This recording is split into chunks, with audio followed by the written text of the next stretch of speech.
그래서 신부님이 수녀님 침대가 하나밖에 없으니까 나는 남자니까 수녀님은 침대에서 주무시고 나는 침낭에서 자겠다고. 그래갖고 이제 이렇게 이제 겨우 이제 그 어른 몸을 녹이고 신부님이 침낭에 이렇게 자꾸로 올리고 잘라 그러는데 수녀님이 신부님 저 너무 추워요 그러는 거예요. 그래갖고 신부님 어떻게 해?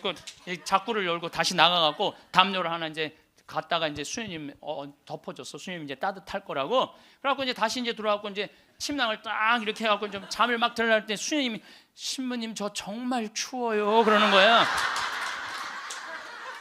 짜증이 나는데 어떻게 해? 남자인데. 그래갖고 다시 이걸 열고 다시 담요를 하나 수녀님 덮. 수녀님 진짜 이제 따뜻할 거라고. 그래갖고 이제 겨우 잠을 들어. 신부님 저 정말 추워요 그러는 거예요. 신부님이 딱 일어나서 수녀님 사실은 여기 우리 둘밖에 없다. 아무도 우리 둘이 있는 거 모른다. 그러니까 수녀님 우리 부부처럼 오늘 밤을 좀 지내자. 그랬더니 수녀님 아우 좋아요 그랬어요. 수녀님이 아우 좋아요. 그래 아유 좋아요. 그래서 그럼 부부처럼 하는데 내가 지금부터 말을 좀 하겠다. 수녀님 그 수녀님 말을 내가 빼겠다. 당신 자꾸 짜증나게 할 거야? 그 빌어먹을 담요 당신이 갖다 덮어. 나 잠 좀 자게 나도 좀. 내가 이렇게 이렇게 젊은 사람은 눈에 확 띄어요. 눈꼬리 쫙 올라가 입꼬리 올라가서. 또 나한테 강의 들어오면 그냥 와. 신부님한테 온다고 연필로 막.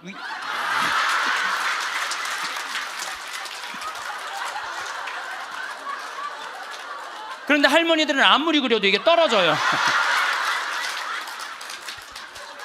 집 잡혀갖고 돌아다닐 수 있을 때까지 다니는 할머니들은 죽을 때 어떻게 죽는지 아세요? 아니에요. 그건 아니고 씩 웃고 죽는 것도 죽는 거지만은 돌아다닐 수 있을 때까지 돌아다니는 할머니들은 죽을 때 어떻게 죽느냐면 지쳐서 죽어요. 지쳐서. 우리 얼굴 안에 7,000개 인생이 있다는 거예요. 여러분도 얼굴 안에 딱 보면 남편이 바람 피고 있구나 이게 금방 나온다니까. 웬만한 점쟁이 무당보다 낫다니까요. 그러니까 내 품에 죽은 무당도 있다니까. 내 품에 죽은.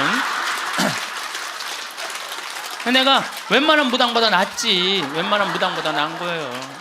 그러면 우리가 카페 차려놓고 여러분들 본당 신부님들 면담하려고 그러면 얼마나 힘들어. 본당 신부님 바쁘고 우리 은퇴하면 시간도 많은데. 그래서 우리 잘생긴 시모니 신부가 있어요. 오늘 오후에 만날 건데 시모니 신부 그 커피 바리스타 자격증도 있고 잘생기고 자격증이니까 시모니 신부는 커피 바리스타 하고. 그리고 나보다 7살 많은 베네딕토 신부라는데 얼굴이 못생겼어요. 형은 그 정신없이 왔다 갔다 하지 말고 주방에서 나오지 말고 거기서 나오지 말고 음식하고 음식. 그다음에 뭐 담배만 피고 아무것도 안 하는 우리 마티아 신부 너는 청소하고. 난 이제 이게 되니까 앉아서는. 제가 작년에 아프리카 잠비아 무프리나라는 지역을 다녀왔습니다. 이곳은 인구가 15,000명인데 에이즈 환자가 1,600명이에요. 여러분들 요새 에볼라 그러는데 에볼라는 뭐 많이 걸려야 지금 한 10만 명 걸리는데 전 세계 에이즈 환자가 몇 명이냐면 3,500만 명이에요. 물론 이제 에이즈는 어느 정도 정복했다고 보는데 어쨌든 아프리카는 아직도 에이즈 환자가 굉장히 많아요.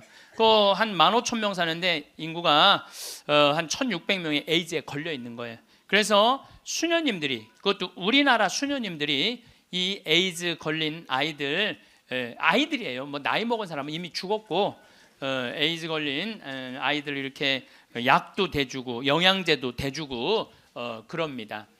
그래서 제가 작년에 가서 우리 의사 선생님들 또 이 사람들이 이가 아파도 이를 못 빼요. 그래서 이제 치과 의사 선생님들 모시고 가서 에이즈 환자는 이게 이 빼는 게 굉장히 위험해요. 막 이렇게 날카로운 뭐 치과 도구가 이렇게 찔리면 안 되는데 작년에도 그런 위험이 있었는데 올해 간 선생님이 수원에서 치과하는 우리 열심한 교우 선생님이 해다 찔렸어요. 그 에이즈 이 피가 그렇게 찔린 거죠. 그래서 어쨌든 이제 뭐 의사 선생님들 모시고 와갖고 이도 빼주고 에이즈 아이들 영양제도 좀 대주고. 그러니까 엄마가 또 빨리 죽으니까 애들 고아 아이들이 많은 거야. 근데 얘네들도 에이즈에 걸려갖고 나오는 거예요. 근데 얘네들이 5kg가 넘어야지 약을 먹는데 5kg가 안 돼. 3kg밖에 안 되는 거예요. 그래서 분유를 먹이면요 일주일 만에 얘네들이 5kg가 돼요. 그리고 그 금방 쑥쑥 몸무게가 늘어요. 그래서 거기 보육시설에 가서 분유도 좀 이제 대주고, 그리고 돈이 없으니까 학교를 못 다니는, 초등학교를 못 다니는 아이들이 한 700명 정도 되는 거예요. 수녀님들이 그 아이들을 모아다가 공부를 가르치는데, 돈이 없으니까 책 12권을 가지고 한 명이 공부를 하는 거야. 그래서 필요한 게 뭐냐니까 책을 사달래. 그래갖고 가갖고 두 명이 한 권을 볼 수 있도록 해줬어요. 근데 내가 간 결정적인 이유는, 나는 생태 마을을 꾸미니까 거기에 자카란다 농장이 있어요. 근데 농장이 80만 평이야. 80만 평. 80만 평인데 수녀님이 2만 평밖에 농사를 안 짓고 있는 거예요. 그래서 내가 수녀님한테 물어봤어요. 수녀님, 이거 농사 다 지면은 보육시설, 병원, 그 다음에 학교 다 운영할 수 있을 텐데 왜 2만 평밖에 못 꾸미고 있느냐? 그랬더니 신부님, 우리는 맨손으로 농사 짓는다는 거예요. 포크레인도 없고 트랙터도 없고 경운기도 없어서. 여러분들 맨손으로 농사 지면요, 한 사람이 1000평 이상 못 져요. 얼마나 농사가 힘든데요. 내가 생태학교 운영했을 때 학생들 입학을 많이 해요. 막 20명, 30명. 내가 물어봐요. 생태학교에 왜 입학했습니까? 제가 이제 은퇴를 해서 예전에 땅을 한 4,000평 사둔 게 있는데 그거 이제 농사 지으려고 농사 배우러 들어왔습니다. 그럼 한번 해봅시다. 그래갖고 이제 3월 한 달 동안 모종 내고 거름 뿌리고 막 해요. 한 달 지나고 나서 내가 다시 상담을 해요. 어떻게 농사 이제 한 4,000평 질만 하십니까? 그러니까 해보니까 이게 쉽지 않으네요. 한 1,000평 정도 할 수 있을 것 같아요. 그래요. 3월, 4월, 5월, 더운 이제 6월 이제 지나고 나서 학생들 여름 방학할 때 제가 물어봐요. 이제 한 몇 평이나 농사 질 수 있을 것 같으냐고. 그러니까 이분들이 하는 얘기가 한 10평 질 수 있을 것 같아요. 10평. 맨손으로 농사 짓는 게 진짜 힘들어요. 근데 수녀님이 거기서 맨손으로 농사를 짓고 있는 거야. 그러니 포크레인도 없고 트랙터도 없고 경운기도 없다는 거야. 수녀님 얼마면 되겠냐가 2억이면 되겠대. 걱정하지 말아라. 내가 한국에 가서 2억 만들어서 보내주겠다. 내가 또 뻥이 또 엄청나게 세요. 내가 신학교 다닐 때 내 뻥이, 저 별명이 뭐냐면 황뻥이었어. 황뻥. 일단 뻥을 쳐놓고 한국에 돌아와갖고 내가 강의 때 몇 번 얘기했어요. 평화방송에도 나가고, 내가 여러분들 아프리카에 정말로 멋있는 일을 하고 싶은데 1,000만 원씩 20명만 도와주면 좋겠다. 여러분들 재산 5억 중에 10분의 1, 5천만 원은 내 거 아니라고 생각해야 된다. 그거는 어려운 이웃 도와주라고 하느님이 축복 준 거다. 나는 5천만 원까지 필요 없다. 그저 1,000만 원씩 20명만 난 도와주면 좋겠다 라고 얘기를 했는데, 절에 다니는 분들, 교회 다니는 분들, 성당, 종파 초월이야. 뭐 성당 다니는 분들, 아무 데도 안 다니는 분들, 이런 분들이 돈을 보내주는데요, 3개월 만에 2억이 들어온 거예요. 난 너무너무 감사해요. 네. 그분들이 정말 큰 마음 먹고 평생 모은 거 내신 분들도 많더라고요. 또 한 분은 마장동에 있는 분은 그냥 500원짜리 1,000원짜리 다 모아 한 500만 원을 갖고 온 거예요. 그걸 그냥 드럼통에 싸갖고 와서. 하여튼 감동적인 일이 너무 많았어요. 그런데 이제 2억이 딱 이제 3개월 만에 들어왔는데 2억 들어온지 모르고 계속 전화해갖고 돈 보내준다는 거야.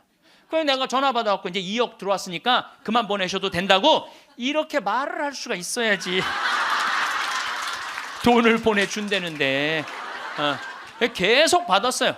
계속 받았는데 내가 요새 강의 때문에 책상에 못 앉았는데 어젠가 그제 여기 평화방송 강의 준비한다고 밤 12시에 들어가는데 1,000만 원을 또 전주에서 어떤 분이 또 보냈더라고. 그것까지 합쳐서 들어온 돈이 7억 1,000만 원이 들어온 거야. 7억 1,000만 원. 아니 2억이면 되는데 7억이 들어오니까요, 사람이 마음이 간사해지더라고요. 난 그래서 이걸 하면서 그 복지시설 사람들 이해가 되더라니까요. 그 돈 떼어먹는 사람들 이해가 되더라니까. 이래서 떼어먹는구나. 어쨌든 내가 이제 포크레인 트랙터 경운기 사주기로 했으니까 그거 사주러 나갔어요. 나는 공투 조그만 걸 사주려고 갔는데 수현이 말을 바꾸는 거예요. 공투는 안 된다는 거예요. A10을 사달라는 큰 거. 왜냐하면 여기 개미산이 한 2,000개 있어요. 농장 안에. 개미산이 있으니까 농사를 못 짓는 거예요. 개미산 때문에 가려서 2,000개나 되는데 얘네들이 짐은 100년 동안 짓는 거야. 산 하나를. 100년 동안 지니까 얼마나 크겠어. 여기 이건 말도 안 돼. 이거 한 2층 정도 되는 큰 개미산을 져놓는 거예요. 그럼 거기다 농사를 지려면 이게 보통 하나에 100평 정도 차지하고 있거든요. 그 농사를 지려면 장정 둘이서 꽃갱이로 한 달을 뽀개야 그거 하나를 뽀개는 거야. 그 2,000개를 언제 뽀개? 그래서 포크레인을 사달라는 건데 공투를 사주면 바가지를 꼽으면은 그 개미산을 포크레인 못 이겨요. 그래갖고 포크레인이 넘어진다는 거예요. 사달라면 1m 20짜리 큰 거 사달라는 거예요. 공투는 한 7천만 원이면 되거든요. 근데 그냥 A10을 사러 나갔더니 2억 8,700이야. 돈 좀 떼어먹어 보려고 그랬더니 떼어먹을 돈이 없는 거야.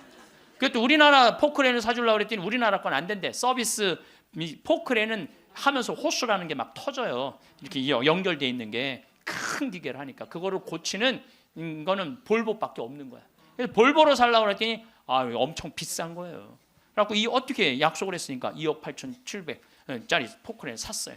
그 트랙터 6천만 원짜리 사고 경운기 2대 1,200만 원짜리 사서 작년에 11월 달에 인천항에 가서 택배로 붙였어. 또 이 포크레인이 너무 크니까 포크레인을 잘라요. 난 또 포크레인 자르는 거 처음 알았어. 포크레인을 잘라갖고 컨테이너 2대 나눠서 보낸 거야. 기술자를 보내갖고 붙이는 기술자도 보내고. 근데 여러분들 포크레인하고 트랙터만 보면 걔네들 알아서 일해요? 기술자도 따라가야 되네. 작년 11월 달에 포크레인 트랙터 택배로 붙일 때 기술자 둘도 택배로 붙였어요. 그런데 이 기술자들 둘 한 달 월급 완전히 기계를 고칠 줄 아는 기술자를 찾아서 보내야 되니까 둘 한 달에 800만 원이에요. 그 1년 쓰면 1억 아니야. 돈이 팍팍 줄어드는 거야. 이제 그거 이제 끝나고 난 다음에 거기 뭐 걔네들이 그냥 뭐 기술자가 따라가면 막 알아서 해요. 기름 대야 되잖아요. 기름도 한 달에 1,000만 원씩 되는 거예요. 기름도 한 달에 1,000만 원씩. 예, 기름도 한 달에 1,000만 원씩. 돈이 막 완전히 줄어드는 거야. 근데 수녀님이 내가 처음에는 빈말인 줄 알았대요. 2억 보내주겠다고. 근데 뭐 포크레인 보내지, 기술자 보내지, 기름값 보내지. 그러니까 수녀님이 자신감이 생겼나 봐. 신부님 귀양 도와주실 거 우리가 닭을 팔고 싶은데 지금 잠비아는 여름이에요. 45도까지 올라가요. 그러니까 보통 1시간 거리에 닭 못 파는 거야. 상하니까. 그러니까 신부님 냉동고를 보내주면은 닭을 팔 수 있을 것 같다는 거야. 얼마냐니까 2,200만 원이래. 뭐 2천이면 돈도 아니지만 1억씩 막 나가는데 걱정하지 말아라. 내가 보내주겠다. 내가 보내줬어요. 냉동고를 보내줬더니 수녀님이 너무 신난다는 거예요. 왜 신나냐 그러니까 한 마리도 못 팔던 닭을 한 달에 1,200마리씩 판다는 거예요. 1,200마리씩. 그런데 수녀님이 또 전화를 해서 신부님 문제가 생겼다는 거야. 무슨 문제가 생겼냐니까 닭을 너무 많이 팔다 보니까 닭장이 모자라는 닭장이. 닭장 줘달래. 닭장. 그래서 얼마면 되냐 그러니까 1억이면 된대. 좋다. 이제 들어온 돈이 다 나가게 생긴 거 이제. 좋다. 닭장 줘주겠다. 그래서 작년에 이제 벽돌 찍는 기계, 닭털 뽑는 기계 다 보내줘서. 그래갖고 이번 여름에 대학생들 20명을 데리고 가서 닭장을 줘주고 왔어요. 내가 이번에 우리 대학생들 20명을 데려와서 너무너무 놀랐어요. 왜냐하면 엄마들이 얘네들 문제 있어서 얘네들 고생시킨다고 보냈는데 걔네들이 가서 일하는 걸 보는데요. 너무 잘하는 거예요. 너무 즐겁게. 그러니까 걔네들은 다 내가 보니까 몸으로 살 놈들을 머리로 살라고 그러니까 걔네들이 힘든 몸으로 사냐 얼마나 너무너무. 그래서 얘네들이 닭장 다 지어주고 닦아놓은 땅이 10만 평이야. 10만 평. 야, 나는 이번에 정말 감동받았어요. 그리고 이제 아줌마 3명이 따라갔어요. 한 70명이 지원을 했어요. 20명 데려가야 되는데 뭐 70대, 60대, 50대, 40대, 20대만 싹 뽑고 나머지는 다 이제 제하고 60대 아줌마 3만 모시고 갔어요. 지원한 분들. 왜 모시고 갔겠어요? 밥 해주는 거. 밥 해주는 거. 근데 그 3분도 음식을 너무너무 맛있게 잘하더라고요. 하여튼 이번에 근데 이제 그것만 한다고 되는 게 아니잖아요. 그 닭장은 기술이 필요하거든요. 그래서 이제 우리 생태마을에 그 집을 져주는 신자도 아니야. 그냥 산적같이 수염 이렇게 막 이런 사람한테 그 김 사장한테 당신 내가 한 달 월급 줄 테니 아프리카에서 닭장 져주고 오는데 기술자가 필요하니까 가서 닭장지로 가자. 그랬더니 이분이 하는 말이 신부님 무슨 말을 그렇게 하느냐고. 나도 저 친구들도 저렇게 한 달 봉사로 가는데 나도 가서 돈 안 받고 자원으로 하겠다는 거야. 그러니까 예수님이 주님 주님 한다고 다 천국에 가는 게 아니다. 내 말을 실천하는 사람이라야 천국에 간다는 말. 그 김 사장을 보면서 그런 생각이 들더라고요. 가서 그러니까 이번 여름에 저도 이제 가서 싹 져주고 왔어요. 그랬더니 수녀님이 신부님 도대체 우리한테 왜 이러는 거냐는 거예요. 나 그 수녀님들 본 적이 없거든요. 근데 작년에 내가 가서 그 수녀님들을 보고 감동을 받은 거예요. 왜? 수녀님 10분이 잠비아에 가서 16년 동안 한국 수녀님들이 그들을 위해서 사는 거야. 그냥 뭐 샤워를 한번 하려고 그러면 물도 안 나와요. 그리고 여러분들 잠비아가 더운 게 아니에요. 6, 7월 달은요 추워요. 파카 입고 다녀야 돼요. 털옷 입고 다녀야 돼. 근데 샤워를 한번 해보려고 그러면 물이 그냥 나오다가 그냥 비는 물에 같이 떨어져. 멈추고. 그렇게 불편한 데를 수녀님 10분이 16년 동안, 수녀님 38살 먹은 나탈리아라는 수녀님은 가자마자 말라리아 그래서 죽었어 또. 그냥 내가 무덤에 가봤더니 사진을 이렇게 해놨는데 예쁘게 생겼더라고 또. 참. 그러니까 옆에 동료 수녀님이 죽어가는데도 불구하고 이 수녀님들이 그들을 위해서 16년 동안 살았으니 이건 수녀님으로 안 보이는 거야. 작은 예수님으로 보이는 거야. 내가 이분들을 도와주지 않으면 나중에 큰 예수님한테 혼나겠다는 생각이 들더라고. 그래서 수녀님이, 신부님 우리한테 도대체 왜 이러느냐고 그러길래 내가 한마디 했어. 수녀님 무슨 말을 그렇게 섭섭하게 하느냐고. 같은 업종에서 일을 하면서 무슨 말을 이렇게 섭섭하게 하느냐고. 수녀님도 하느님이라고 나도 하느님이라는데 내가 수녀님 도와주는 거 당연한 거 아니냐고. 그랬더니 수녀님이 또 전화를 해서 아우 신부님 추장이 만나진다는 거예요. 무슨 추장이 많냐. 아직도 잠비아는 추장이 많대요. 근데 추장 한 분이 천주교 신자 추장이래요. 거기는 한 20%가 천주교 신자들 잠비아는. 근데 그 추장이 땅이 6억 평이 있대. 6억 평이 있대. 6억 평이.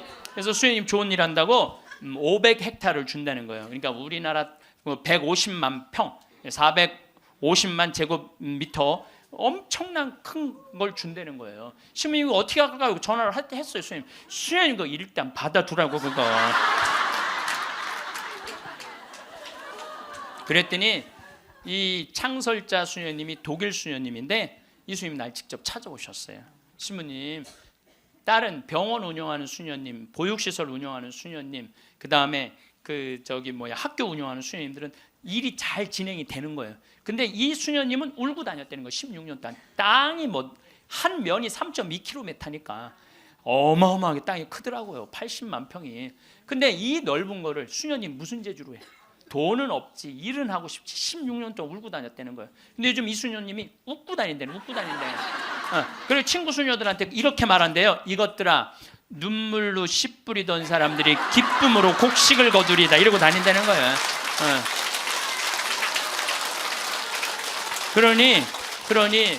그러니 신부님 이건 자기네들은 하기가 쉽지 않다는 거예요. 신부님은 나는 또 그쪽으로 공부도 했고.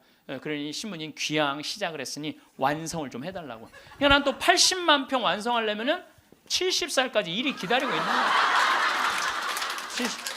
난 아무리 살아도 아무 상관없어. 심심할 일이 없어. 심심할 일이. 이번 여름에는 이제 치과 의사 선생님들, 안과 의사 선생님을 모시고 왔는데 이제 좀 젊은 분들이 가는데 안과 의사 선생님 대학병원에 과장님을 모시고 간 거야. 수술 도구까지 다 갖고 내가 다 우리 후원하는 분들이 보내니까 치과 수술 도구, 안과 수술 도구 다 갖고 갔거든요. 근데 이 치과는 이제 작년에 갔으니까 환자들이 많은데 안과는 사람들이 줄은 잔뜩 섰는데 무서운 거야. 이게 수술하면 눈알을 빼는 건 줄 알고 눈알을 빼는 건지. 백내장 환자가 많은데 그래갖고 그냥 들어왔다 나갔다 하는 거야. 그냥 수녀님들이 강제로 막 끌고 가 해라고. 그래갖고 이제 이 백내장 수술을 해줬는데 보통 그 사람들은 병원에 와도 고맙다고 안 그런대요. 근데 이 백내장 수술한 사람 매일 병원에 와서 고맙다고 그래. 눈알 빼는 줄 알았더니 눈알이 너무 잘 보이는 거야. 너무너무 잘 보이는 거야. 그래서 다른 과는 거기도 병원이 있는데 안과, 치과 이거는 특수 직분이기 때문에 없대요. 근데 그분들이 그것 때문에 가장 고통을 겪는 거거든. 그래서 난 또 이제 의사 선생님들을 매년 모시고 가는 미안해갖고 내년에는 가지 말지 뭐 그랬더니 신부님 빼놓고 우리끼리 올게요 그러더라고요. 왜 그런가 했더니 그 의사 선생님들이 스트레스가 많아요. 그 아주 환자들 불평 그거 다 받아내는 거 너무 스트레스가 많은 거야. 그런데 그 선생님들 마지막 날 저녁에 이제 항상 회의를 하거든요. 신부님, 내가 의대 다니면서 내가 막 라면 먹고 그래. 그러니까 바쁘니까 보람을 한 번도 못 느꼈대. 내가 이렇게 힘들게 공부한 보람을 여기 와서 느낀다는 거야. 그러니까 나는 내년에 안 가려고 그랬는데 자기네들끼리 간다는 거예요. 참, 그래서 내년에 나 어쩔 수 없이 또 가게 생겼어요. 내년 여름에. 근데 이제 10만 평을 깎아놨는데 거기도 지금 지구 온난화 때문에 굉장히 11월 시작하면서부터 우기가 시작됐는데 빈님이 안 오신 거예요. 그래갖고 보름 동안 안 오는데 지지난주부터 빈님이 오기 시작을 했다는 거야. 수녀님이 내가 이제 이양기라고 땅이 넓으니까 다 보내줬어요. 그 편지가 어제 왔어. 보니까 신부님 뿌렸는데 지금 비가 오시는데 옥수수가 대가 올라오기 시작한다는 10만 평에. 나는 그게 내 것도 아니고 그 프란치스코 전교 수녀회 건데도 나는 내 게 아니잖아요. 그게 그 수녀님들 도와주러 간 거니까. 그런데도 그거 생각하면 너무 행복해요. 야, 난 정말 행복한 사람이구나. 너무너무 좋죠. 그러니까 이제 이제 70살까지 나는 일이 기다리고 있는 사람이야. 그러면 70살이 되면 이제 뭐를 해야 돼? 은퇴를 해야 돼요, 우리 신부들. 여러분들 70살이면 멀쩡한 나이예요. 여러분들 요즘 나이 계산하는 법 새로 나온 거 아시죠? 내 나이에 0.7년을 곱하면 그게 본 나이예요. 그러니까 지금 70살은 77이 49, 49살이야, 49살. 49살이라니까 70살들은 70살이에요? 잠깐 일어나 보세요. 미안하지만 일어나 보세요. 아니 괜찮아. 누가 70살이라고 그래? 49살이지. 49살이에요, 49살. 그러니까 우리가 이제 70살에 은퇴, 신부들이 70살에 은퇴를 하면은 너무 아깝잖아요. 그래서 한 달에 한 번 우리가 동창 모임을 하는데 우리 동창 신부들하고 그러는 거야. 야, 우리 은퇴해갖고 그렇게 40년 사제로 살았지만은 너무 젊은 때 은퇴한다. 우리 뭐 할까? 은퇴하면은. 그래서 내가 항상 하는 얘기가, 야, 우리 은퇴하면은 이 사주 카페는 있는데 왜 신부 카페가 없냐?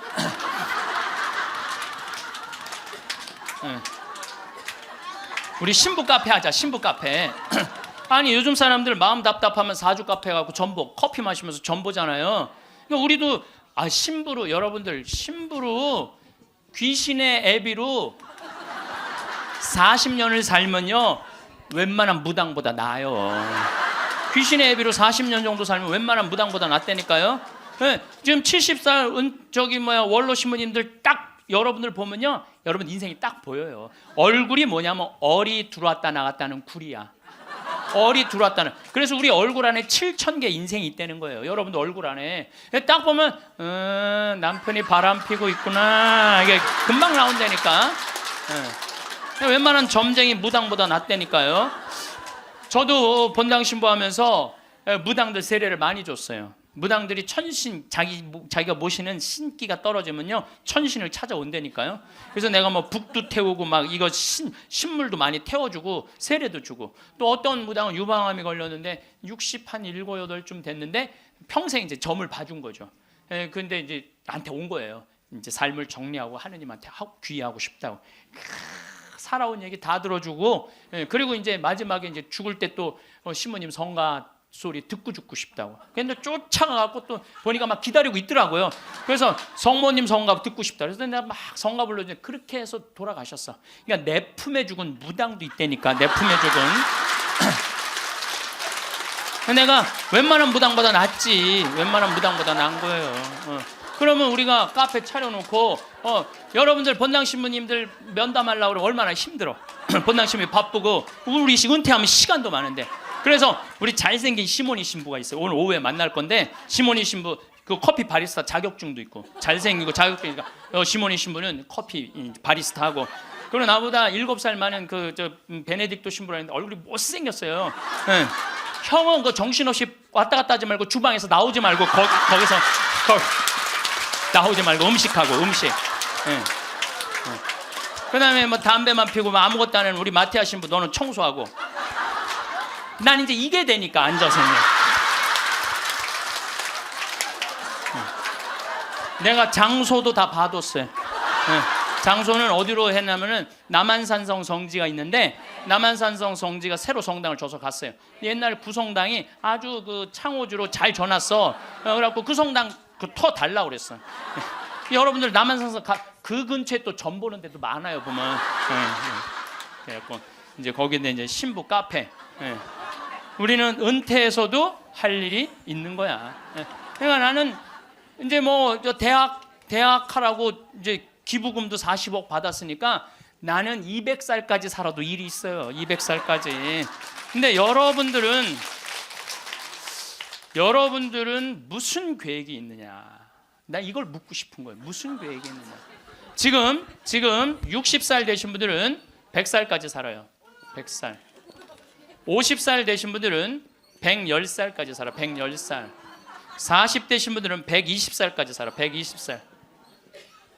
제가 20년 전에 강의하러 다니면서 여러분들은 이제 100세 시대가 옵니다.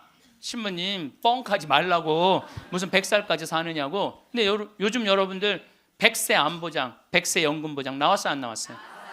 100세 시대 온 거예요. 근데 올해 한 보험회사에서 무슨 상품이 나왔냐면 110세 건강 안심보험이 나왔다니까요. 그러면 이분들이 보험회사 분들이 야 100세 상품 나왔으니까 다음에 110세 할까? 이거 아니죠. 그때는 암 정복된다고 보는 거예요. 그리고 그때는 치매도 어느 정도 잡는다고 보는 거예요. 혈압, 당뇨 다 잡는다고 보는 거예요. 그러니까 그래 60년 후야. 60년 후인데 여러분들 1년에 0.5년이 늘어나. 1년에 0.5년 평균. 그러니까 지금 86세가 가장 많이 죽는 나이래요. 86세가. 근데 2020년에는 몇 세에 가장 많이 죽느냐면 90세에 가장 많이 죽는데 2020년. 그럼 2020년이면 몇 년 후에? 6년 후야. 6년 후. 그럼 여기 60살 되신 분들 66살 되면은 90세가 가장 많이 죽는다 그러면 그분들 몇 살까지 살 것 같아요? 100살은 그냥 가는 거. 60세들은. 50세들은 110살 간다니까. 아직 산 것도 아니라니까 여러분들. 40살들은 20년 더 살고 60년을 더 살아요. 60년. 그런데 며칠 전에 소련 러시아에서 먹으면 120살까지 사는 알약을 개발했대요.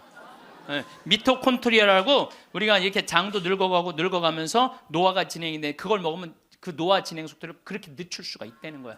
10년 후부터 시판한다는 거야. 120살까지 사는 일이 벌어지는 거야. 120살.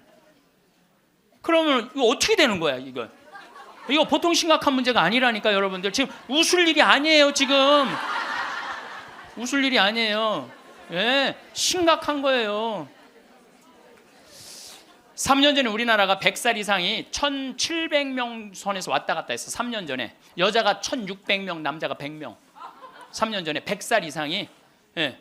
그런데 올해 내가 인구 통계청에 들어서 자료를 뽑아보니까 올해는 100살 이상이 몇 명이냐면 14,000명이에요. 14,000명. 3년 만에 100살 이상이 10배가 늘어난 거예요. 10배가 늘어났어요. 90에서 100살까지는 몇 명이냐면 13만 4천 명. 80에서 90살까지는 몇 명이냐면 97만 명. 그 다음에 60에서 70살까지는 270만 명. 그래서 65세 이상이 몇 명이냐면 정확하게 49만 명인데 650만 명이에요. 650만. 65세 이상이 650만 명. 초등학교 애들이 270만 명. 270만 명.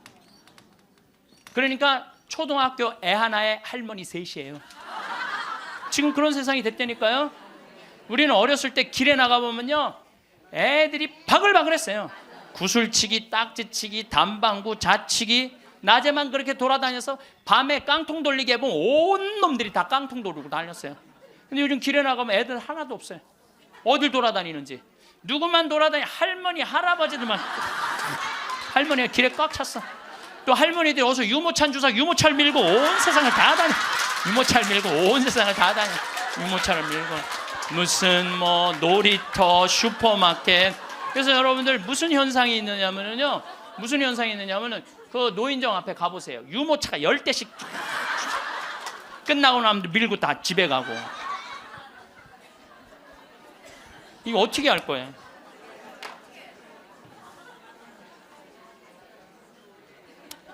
조선시대 왕들은 평균 연령이 조선시대 왕들 조선시대 왕이 27명이었어요. 27명이 있었는데 평균 연령이 46.1세였어요.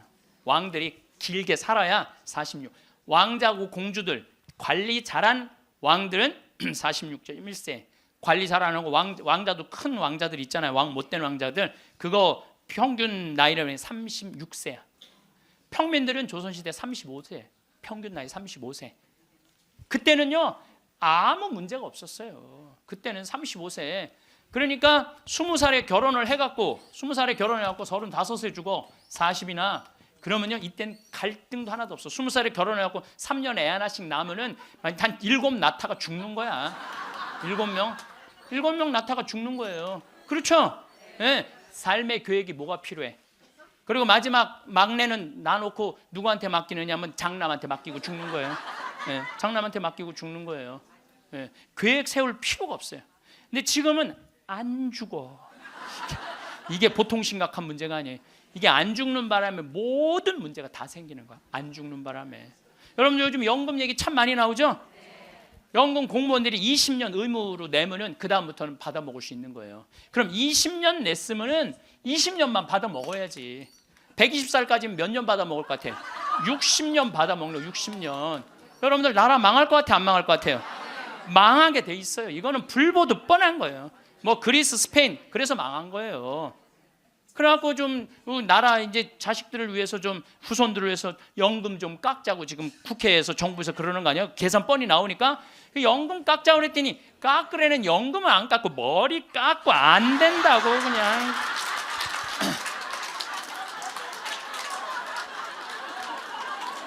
아니 누가 연금 깎자고 그랬지 머리 깎자고 그랬어?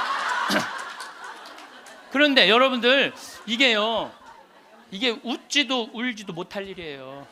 웃지도 울지도 못할 일이야. 이게 지금 이게 지금 우리나라가 지금 무대책이야. 무대책. 아무 대책이 없는 거야. 그래서 연금 문제에 걸리지. 치매가 우리나라가 지금 58만 명이에요. 여러분들 35살 때 죽을 때 치매 걸려요? 이땐 치매 걸릴 시간도 없어요. 근데 지금 80, 90 방에 가만히 앉아 있으면은요, 네가 누군지 내가 누군지도 모르고 그냥 이러고 있는 거예요. 네가 누군지 내가 누군지도 모르고.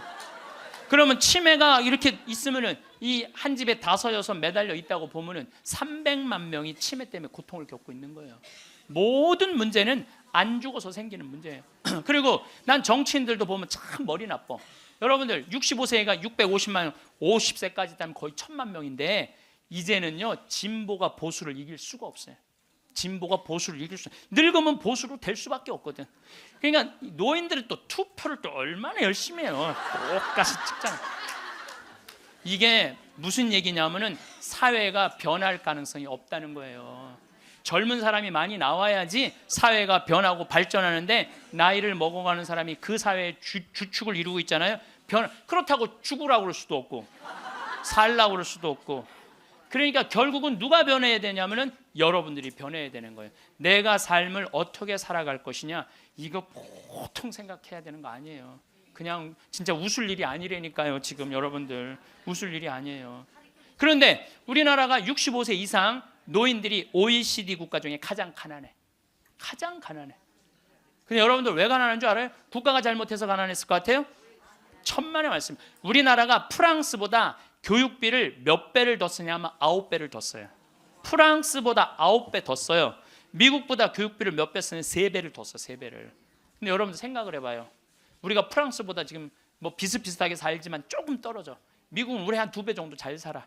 근데 그 2배 정도 잘 사는 나라보다 3배를 교육비를 더 쓰는 거야. 그래서 남자아이 대학 결혼까지 들어가는데 여러분들이 3억 6천이에요. 처음부터 태어나갖고 걔한테 쏟아 넣는 돈이 3억 6천이야. 여자는 3억 4천이 들어가요. 그럼 남자 여자 아들 딸 둘 나갖고 결혼까지 시켰으면 여러분들 얼마 쓰면 7억을 쓴 거야. 7억을. 셋 낳았으면 10억을 쓴 거야. 10억. 그러니까 애를 낳아요. 그래서 애도 안 낳는 거예요.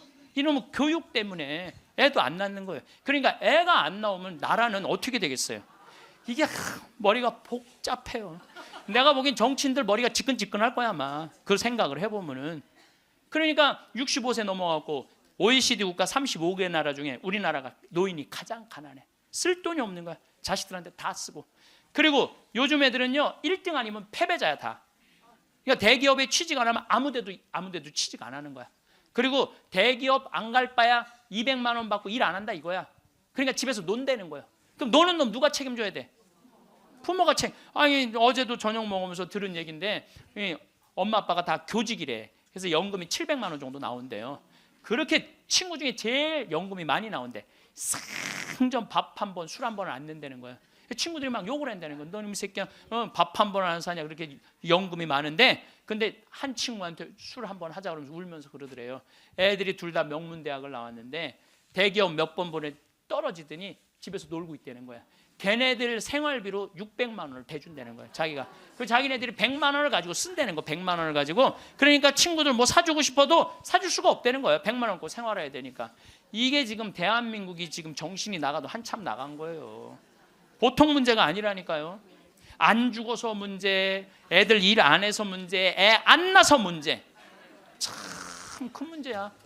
그러니까 여러분들은 내가 어떻게 살아갈 것인가 이 계획을 잘 세우셔야 돼요.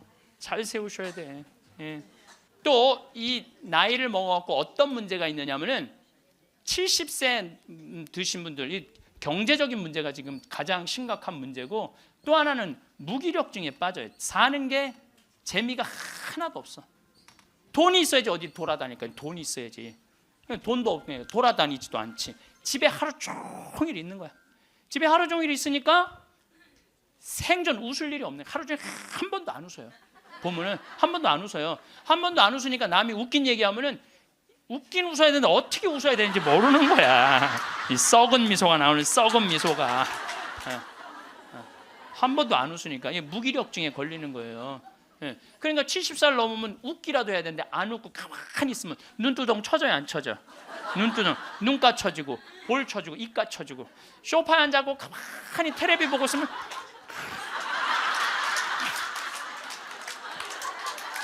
소파에 앉아고 텔레비만 째려보고 있는 거야.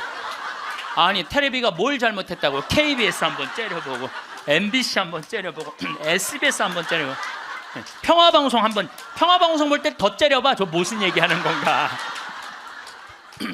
뭐 애들 다 떠나고 여러분들 애들 다 떠나고 남편하고 있으면 뭐 깨가 쏟아질 것 같아요? 깨 안 쏟아져요. 신혼 때나 깨가 쏟아지는 거지. 소파 앉아 이렇게 있는데 남편이 지나가면은 투명인간이 지나가나 보다.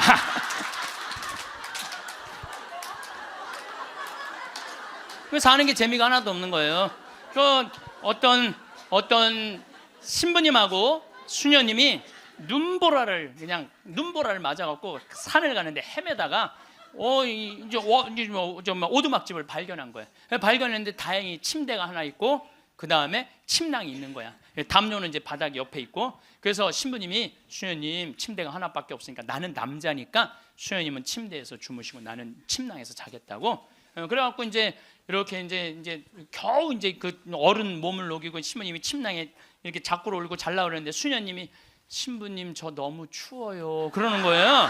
그래갖고 신부님 어떻게 해? 자꾸를 열고 다시 나가갖고 담요를 하나 이제 갔다가 이제 수녀님 덮어줬어. 수녀님 이제 따뜻할 거라고. 그래갖고 이제 다시 이제 들어와갖고 이제 침낭을 딱 이렇게 해갖고 좀 잠을 막 들어갈 때 수녀님이 신부님 저 정말 추워요 그러는 거예요. 짜증이 나는데 어떻게 해? 남자인데. 그래갖고 다시 이걸 열고 다시 담요를 하나 수녀님 덮. 수녀님 진짜 이제 따뜻할 거라고. 그래갖고 이제 겨우 잠을 들어. 신부님 저 정말 추워요 그러는 거예요. 신부님이 딱 일어나서 수녀님 사실은 여기 우리 둘밖에 없다. 아무도 우리 둘이 있는 거 모른다. 그러니까 수녀님 우리 부부처럼 오늘 밤을 좀 지내자. 그랬더니 수녀님 아우 좋아요 그랬어요. 수녀님이 아우 좋아요. 그래 아유 좋아요. 그래서 그럼 부부처럼 하는데 내가 지금부터 말을 좀 하겠다. 수녀님 그 수녀님 말을 내가 빼겠다. 당신 자꾸 짜증나게 할 거야? 그 빌어먹을 담요 당신이 갖다 덮어. 나 잠 좀 자게 나도 좀. 여러분들 부부가 이게 다정하게 이렇게 살다가 늙으면 좋은데 서로 맨날 짜증이 나느니 뭐 지겹대는 이런 소리 하면은요 늙어서 한 집에 살아도요 있으나 많아요. 있으나 많아야. 하루 종일 혼자 텔레비. 이제 저녁에 며느리가 어머니 식사하세요. 방문 땅땅 두들겼는데 또 이 시어머니 또 전기세 또 불은 깜깜하게 꺼내. 째려보던 눈빛 그대로 텔레비 파란 텔레비 불빛에 밥 먹으라고 이렇게 째려보면요 며느리가 심장이 땅땅 떨어지는 거예요. 사람은요 눈꼬리가 올라가지 이쁜 거야. 입꼬리가 올라가지 이쁜 거예요. 그래서 젊은 사람이 웃을 때 시원한 게 눈꼬리가 올라가고 입꼬리가 올라가서 시원한 거예요. 내가 이렇게 이렇게 젊은 사람은 눈에 확 띄어요. 눈꼬리 쫙 올라가고 입꼬리 올라가서. 또 나한테 강의 들어오면 그냥 와 신부님한테 온다고 연필로 막.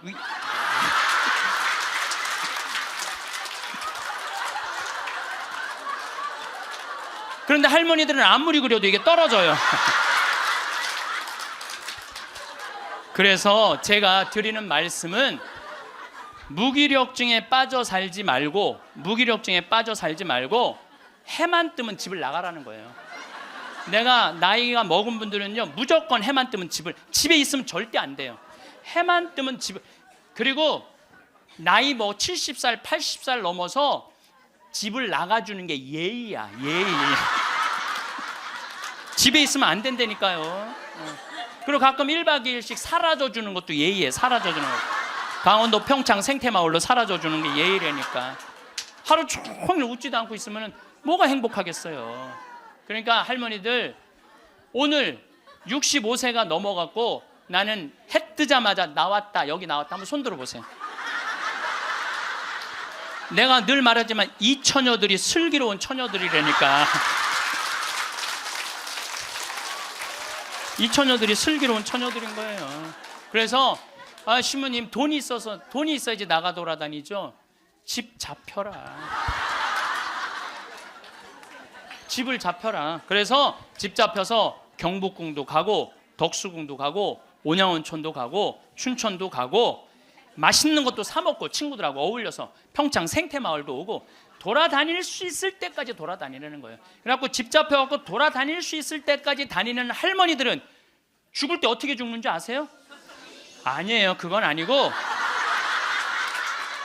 씩 웃고 죽는 것도 죽는 거지만은 돌아다닐 수 있을 때까지 돌아다니는 할머니들은 죽을 때 어떻게 죽느냐면 지쳐서 죽어요. 지쳐서.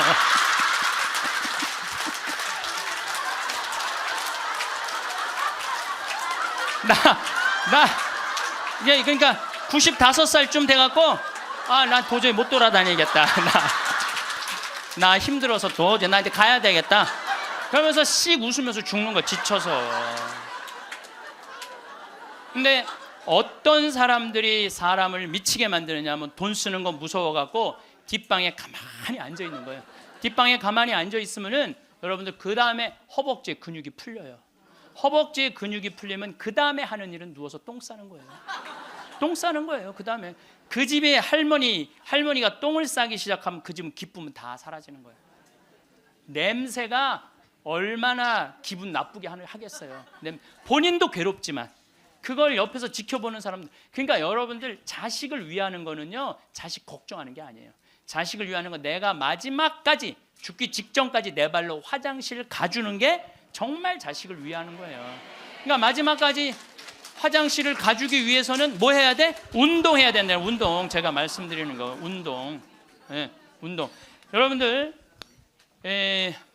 2살 때 자랑스러운 게 뭔지 알아요? 똥오줌 가르는 거예요.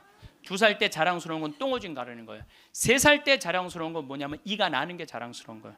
그렇죠? 12살 때 자랑스러운 건 뭐냐면 또래 친구가 있는 게 자랑스러운 거. 그때 엄마 아빠 필요 없어. 또래 애들이랑 막 뛰어놀고 다녀. 18살 때 자랑스러운 건 운전을 할 줄 아는 게 자랑스러운 거예요.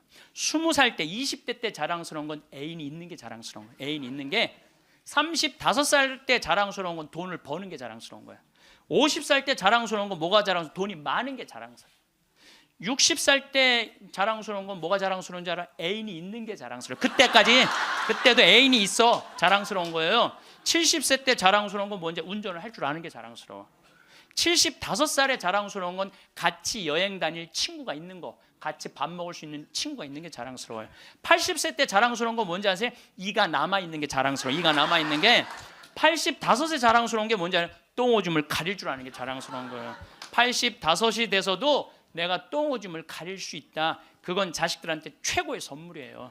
그래서 뭐를 하라? 운동을 해라. 이 운동 얘기부터는 다음에 내가 강의를 여러분들한테 하도록 하겠습니다. 오늘도 황창현 신부님의 행복 특강 잘 들으셨나요?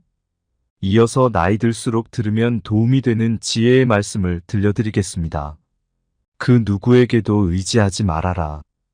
오직 스스로를 등불로 삼고 의지하라.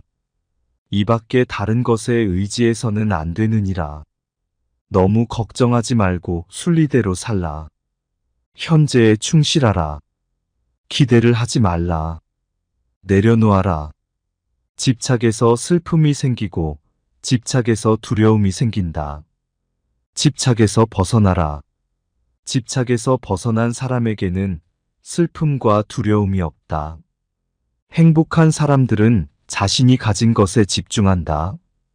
불행한 사람들은 자신이 가지지 못한 것에 집중한다. 이미 가진 것에 감사하지 않는 사람에게는 행복이 오지 않는다. 진정한 부자는 많이 가진 사람이 아니라 많이 베푸는 사람이다. 선을 행하는데 마음을 두어라. 선을 반복해서 행하면 기쁨으로 충만할 것이다. 결코 과거에 구애받지 마라. 과거가 너의 남은 삶을 고통스럽게 만드는 것이 아니다. 뱀이 허물을 벗듯이 과거에서 벗어나야 한다. 세상 모든 것은 변한다. 더 많이 가지려 허덕이지 말아라. 괴로워하지도 말아라. 시작이 있는 모든 것에는 끝이 있다. 고통이 너를 붙잡고 있는 것이 아니라 너가 그 고통을 안고 있는 것이다. 타인을 너무 미워하지 말라. 미움을 버리겠다는 마음 하나만으로도 미움은 사라진다. 언젠가는 우리 모두가 죽는다. 삶이 영원하지 않다는 것을 깨달으면 우리의 마음은 곧 평화로워진다. 화를 내지 말라. 분노를 계속 간직하는 것은 독약을 마시며 그 사람이 죽기를 바라는 것과 같다. 가진 것이 적어도 아낌없이 주어라. 그러면 온 우주 만물이 우리를 축복하리라. 모든 것은 우리가 생각하는 것의 결과이니 좋은 생각과 좋은 마음을 가져라. 그러면 행복은 그림자처럼 따라오게 되어 있다. 의심하는 습관보다 더 무서운 것은 없다. 의심은 사람을 갈라놓는다. 우정을 무너뜨리고 즐거운 관계를 깨뜨린다. 남이 내 뜻대로 순종해 주기를 바라지 말라. 남이 내 뜻대로 순종해 주면 마음이 스스로 교만해진다. 우리 내 삶에서의 모든 상황은 그저 찰나이다. 그렇기에 상황이 좋다면 그저 온전히 즐기면 그뿐이다. 그리고 상황이 좋지 않다 하더라도 이게 영원하지 않을 것이고 점차 나아진다는 것만을 기억하면 된다. 결국 우리에게 중요한 건 세 가지뿐이다. 얼마나 잘 사랑했는가, 얼마나 충만하게 살았는가, 그리고 얼마나 가진 것을 내려놓았는가이다. 언제나 너는 너가 있어야 할 곳에서 너와 함께할 운명인 사람과 너가 해야 될 일을 하며 살게 될 것이다. 아무런 이유도 없이 베풀어라. 대가를 바라지 마라. 칭찬도 바라지 말아라. 베풀었다는 사실을 깨끗이 잊어버리라. 기대를 하면 실망하게 되는 법이다. 우리 인생의 최고 목표는 다른 사람들을 돕는 것이다. 행복은 모두에게 유익할 때 찾아온다. 당신이 행복할 때 이 기쁨은 영원하지 않고 고통을 겪을 때도 이 고통이 지속되지 않는다는 것을 잊지 말라. 세상 모든 것은 영원하지 않다. 과거는 이미 지나갔고 미래는 아직 오지 않았다. 네가 살 수 있는 시간은 단 한순간뿐이다. 그것은 바로 현재다. 현재에 충실히 살지 않으면 죽기 전에 후회가 남게 된다. 문제를 해결할 수 없다면 왜 걱정하는가? 처음부터 우리가 해결할 수 없는 문제였다면 걱정해도 아무 소용이 없다. 과거가 아무리 힘들어도 언제나 다시 시작할 수 있다. 매일 아침 우리는 새로 태어난다. 오늘 우리가 하는 일이 그 무엇보다도 중요하다. 답이 정해져 있음에도 보려 하지 않는 무지함을 경계하라. 남의 잘못을 보기는 쉽지만 나의 잘못을 보기는 어렵다. 사람은 남의 잘못은 쉽게 끄집어내면서도 자신의 잘못은 감추려고 만든다. 가지고 있는 것을 과대평가하지 마라. 남을 시기하지도 말아라. 남을 시기하는 자는 마음의 평화를 얻지 못한다. 다른 사람을 속이지 말아라. 경멸하지도 말아라. 저기 강물을 보아라. 작은 개울물은 시끄럽게 흐르고 큰 물은 조용하다. 채워지지 않은 것은 요란한 소리를 내고 가득 찬 것은 조용한 법이다. 우리는 우리 스스로 그 길을 나아가야만 한다. 벙어리처럼 침묵하고 임금처럼 말하며 눈처럼 냉정하고 불처럼 뜨거워라. 너희는 저마다 자신을 등불로 삼고 자기를 의지하라. 세상 모든 일은 저마다 적절한 시기가 있다. 다른 사람과 비교하면서 자신을 괴롭히면 인생의 즐거움을 모르게 된다. 타인과의 경쟁심으로 인해 인생의 소소한 기쁨을 잃어버리고 행복하지 않은 삶을 살게 된다. 너의 것이 아닌 것은 내려놓아라. 그리고 마음을 고요히 하라. 잘못을 기억하는 것은 마음에 짐을 지는 것과 같다. 견딜 수 없을 만큼 힘들고 고통스러울 때는 인생이 너에게 무언가를 가르치려고 하고 있는 것이다. 생각하는 대로 된다. 과거의 허물을 생각해서 지우지 못하면 마음의 짐이 되어 고통을 준다. 폭풍을 진정시키려 하지 말고 나 자신을 진정시키면 폭풍은 지나가게 되어 있다. 행복으로 가는 길은 존재하지 않는다. 행복 자체가 길이다. 당신이 사랑하는 삶을 살아라. 당신이 사는 삶을 사랑하라. 타인이 널 좋아하도록 너 자신을 바꾸지 말라.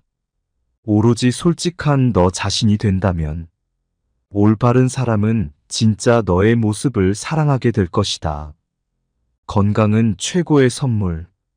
만족은 최고의 재산이다. 명상하며 두려움과 걱정에서 벗어나라. 어떤 말을 하든 신중하게 선택해야 한다. 주변 사람들이 그 말을 듣고 좋든 나쁘든 영향을 받을 것이기 때문이다. 베풀고 나누면서 살아라. 행복은 나눈다고 해서 줄어들지 않는다. 사랑은 너의 가장 깊은 영혼을 다른 사람에게 주는 것이다. 사람은 사랑으로 사는 것이다. 상대방에게 진심으로 대하여라. 온 마음을 다하라. 진정한 사랑은 이해에서 태어난다. 말을 잘한다고 해서 현명한 사람이 아니라 평화롭고 사랑할 줄 아는 사람이 진실로 지혜로운 사람이다. 너무 깊이 생각하지 마라. 불행의 가장 큰 원인은 생각이 너무 많아서이다. 약한 사람은 복수심에 사로잡히고 강한 사람은 용서할 줄 안다. 하지만 현명한 사람은 상관하지 않는다. 행복이라는 것은 자신이 가진 것에 감사할 줄 모르는 사람은 결코 느낄 수 없는 감정이다. 건강한 삶을 영위할 것인지 질병에 시달릴지는 오로지 자기 자신에게 달려있는 것이다. 작은 것에 만족하라. 조급해하지 마라. 신중한 태도와 겸손함을 가지며 가까운 이들에게 집착하지 말라. 타인이 널 어떻게 느끼는지는 너가 관여할 수 없는 것이다. 그러니 바꾸려 하지 말고 오로지 너의 인생을 살고 행복하여라. 어떻게 될지 두려워하지 말아라. 의지하지도 말아라. 두려움을 갖지 않으면 너는 평안해질 수 있다. 모든 것은 덧없나니 게으르지 말고 부지런히 정진하라. 있던 건 지나가고 없던 건 돌아온다. 하늘 위와 하늘 아래에서 우리는 너무나도 존귀한 사람이다. 우리는 우리가 생각하는 것이다. 우리의 모든 것은 우리의 생각으로 발생한다. 우리의 생각만이 우리를 만들 수 있다. 인생이라는 것은 폭풍우가 지나가길 기다리는 것이 아니라 빗속에서 춤을 추는 것이다. 세상은 죽음과 부패로 가득 차 있고 많은 사람들이 고통스러워한다. 하지만 지혜로운 자는 세상의 본질을 깨달아 근심 걱정하지 않는다. 한 방울 한 방울이 물덩이에 가득 차듯이 지혜로운 사람은 그것을 조금씩 모아서 좋은 것으로 채운다. 현명하게 사는 사람은 죽음도 두렵지 않다. 천상세계에 있는 어떤 귀한 보석보다도 깨달은 자의 견줄 만한 것은 없다. 오늘 해야 할 일을 열심히 하라. 누가 알겠는가? 내일이면 죽을 수도 있는 게 사람의 인생이다. 한순간이 하루를 바꿀 수 있고 하루가 인생을 바꿀 수 있다. 변화는 결코 고통스럽지 않다. 변화에 대한 저항만이 고통스러울 뿐이다. 변하지 않고 남는 것은 없다. 인내심을 가져라. 모든 것은 적당한 때 결국 너에게 올 테니 영원한 것은 없다. 고통을 참아 이겨내라. 그리고 형편이 좋을 때를 조심하라. 너 자신을 극복할 수 있으면 현실에서도 승리하리라. 사람들에겐 너의 계획을 말하지 말고 결과로 보여주어라. 또한 무언가를 들었다고 쉽사리 행동하지 말아라. 그것이 사실인지 깊이 생각하고 이치가 명확할 때 과감히 행동하도록 하여라. 진리에 이르는 길에서 범할 수 있는 실수는 두 가지뿐이다. 끝까지 가지 않는 것 그리고 시작조차 하지 않는 것. 태어날 때부터 열등한 사람도 없고 태어날 때부터 우수한 사람도 없다. 세상에 태어난 후 자신의 선택과 마음가짐에 따라서 모든 게 결정되는 것이다. 너가 너의 마음을 다스리지 못하면 그 마음이 너를 휘두를 것이다. 흔들리는 건 사람의 눈이요. 활시위를 당기는 건 사람의 손이다. 명중할 수 있을지 의심하는 건 사람의 마음이다. 하지만 관역은 늘 제자리에 있다는 사실을 기억하라. 우리의 삶은 우리의 마음에 의해 형성된다. 세상을 향해 무한한 친절과 사랑을 발산하여라. 완전히 홀로 존재하는 것은 없다. 모든 것은 다른 모든 것과 관련이 되어 있다. 모든 존재에 대한 무한한 사랑을 키워야 한다. 마치 마지막인 것처럼 모든 행동에 충실하여라. 모든 것은 마음에 근거하고 마음에 이끌리고 마음에 의해 형성되는 법이니 깨끗한 마음으로 말하거나 행동하도록 하여라. 부자인지 가난한 자인지에 관계없이 모든 존재를 품을 줄 알아야 한다. 모두에게는 각자만의 고통이 있다. 모든 것이 얼마나 완벽한지 깨닫게 되면 고개를 뒤로 젖히고 하늘을 비웃게 될 것이다. 하늘에는 동서의 구분이 없는데도 사람들은 자신의 마음에서 편견을 만들어낸다.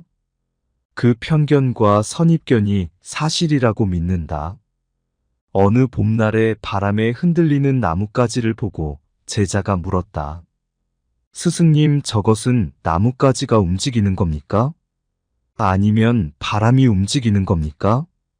스승은 제자가 가리키는 곳은 보지도 않은 채 웃으면서 대답했다.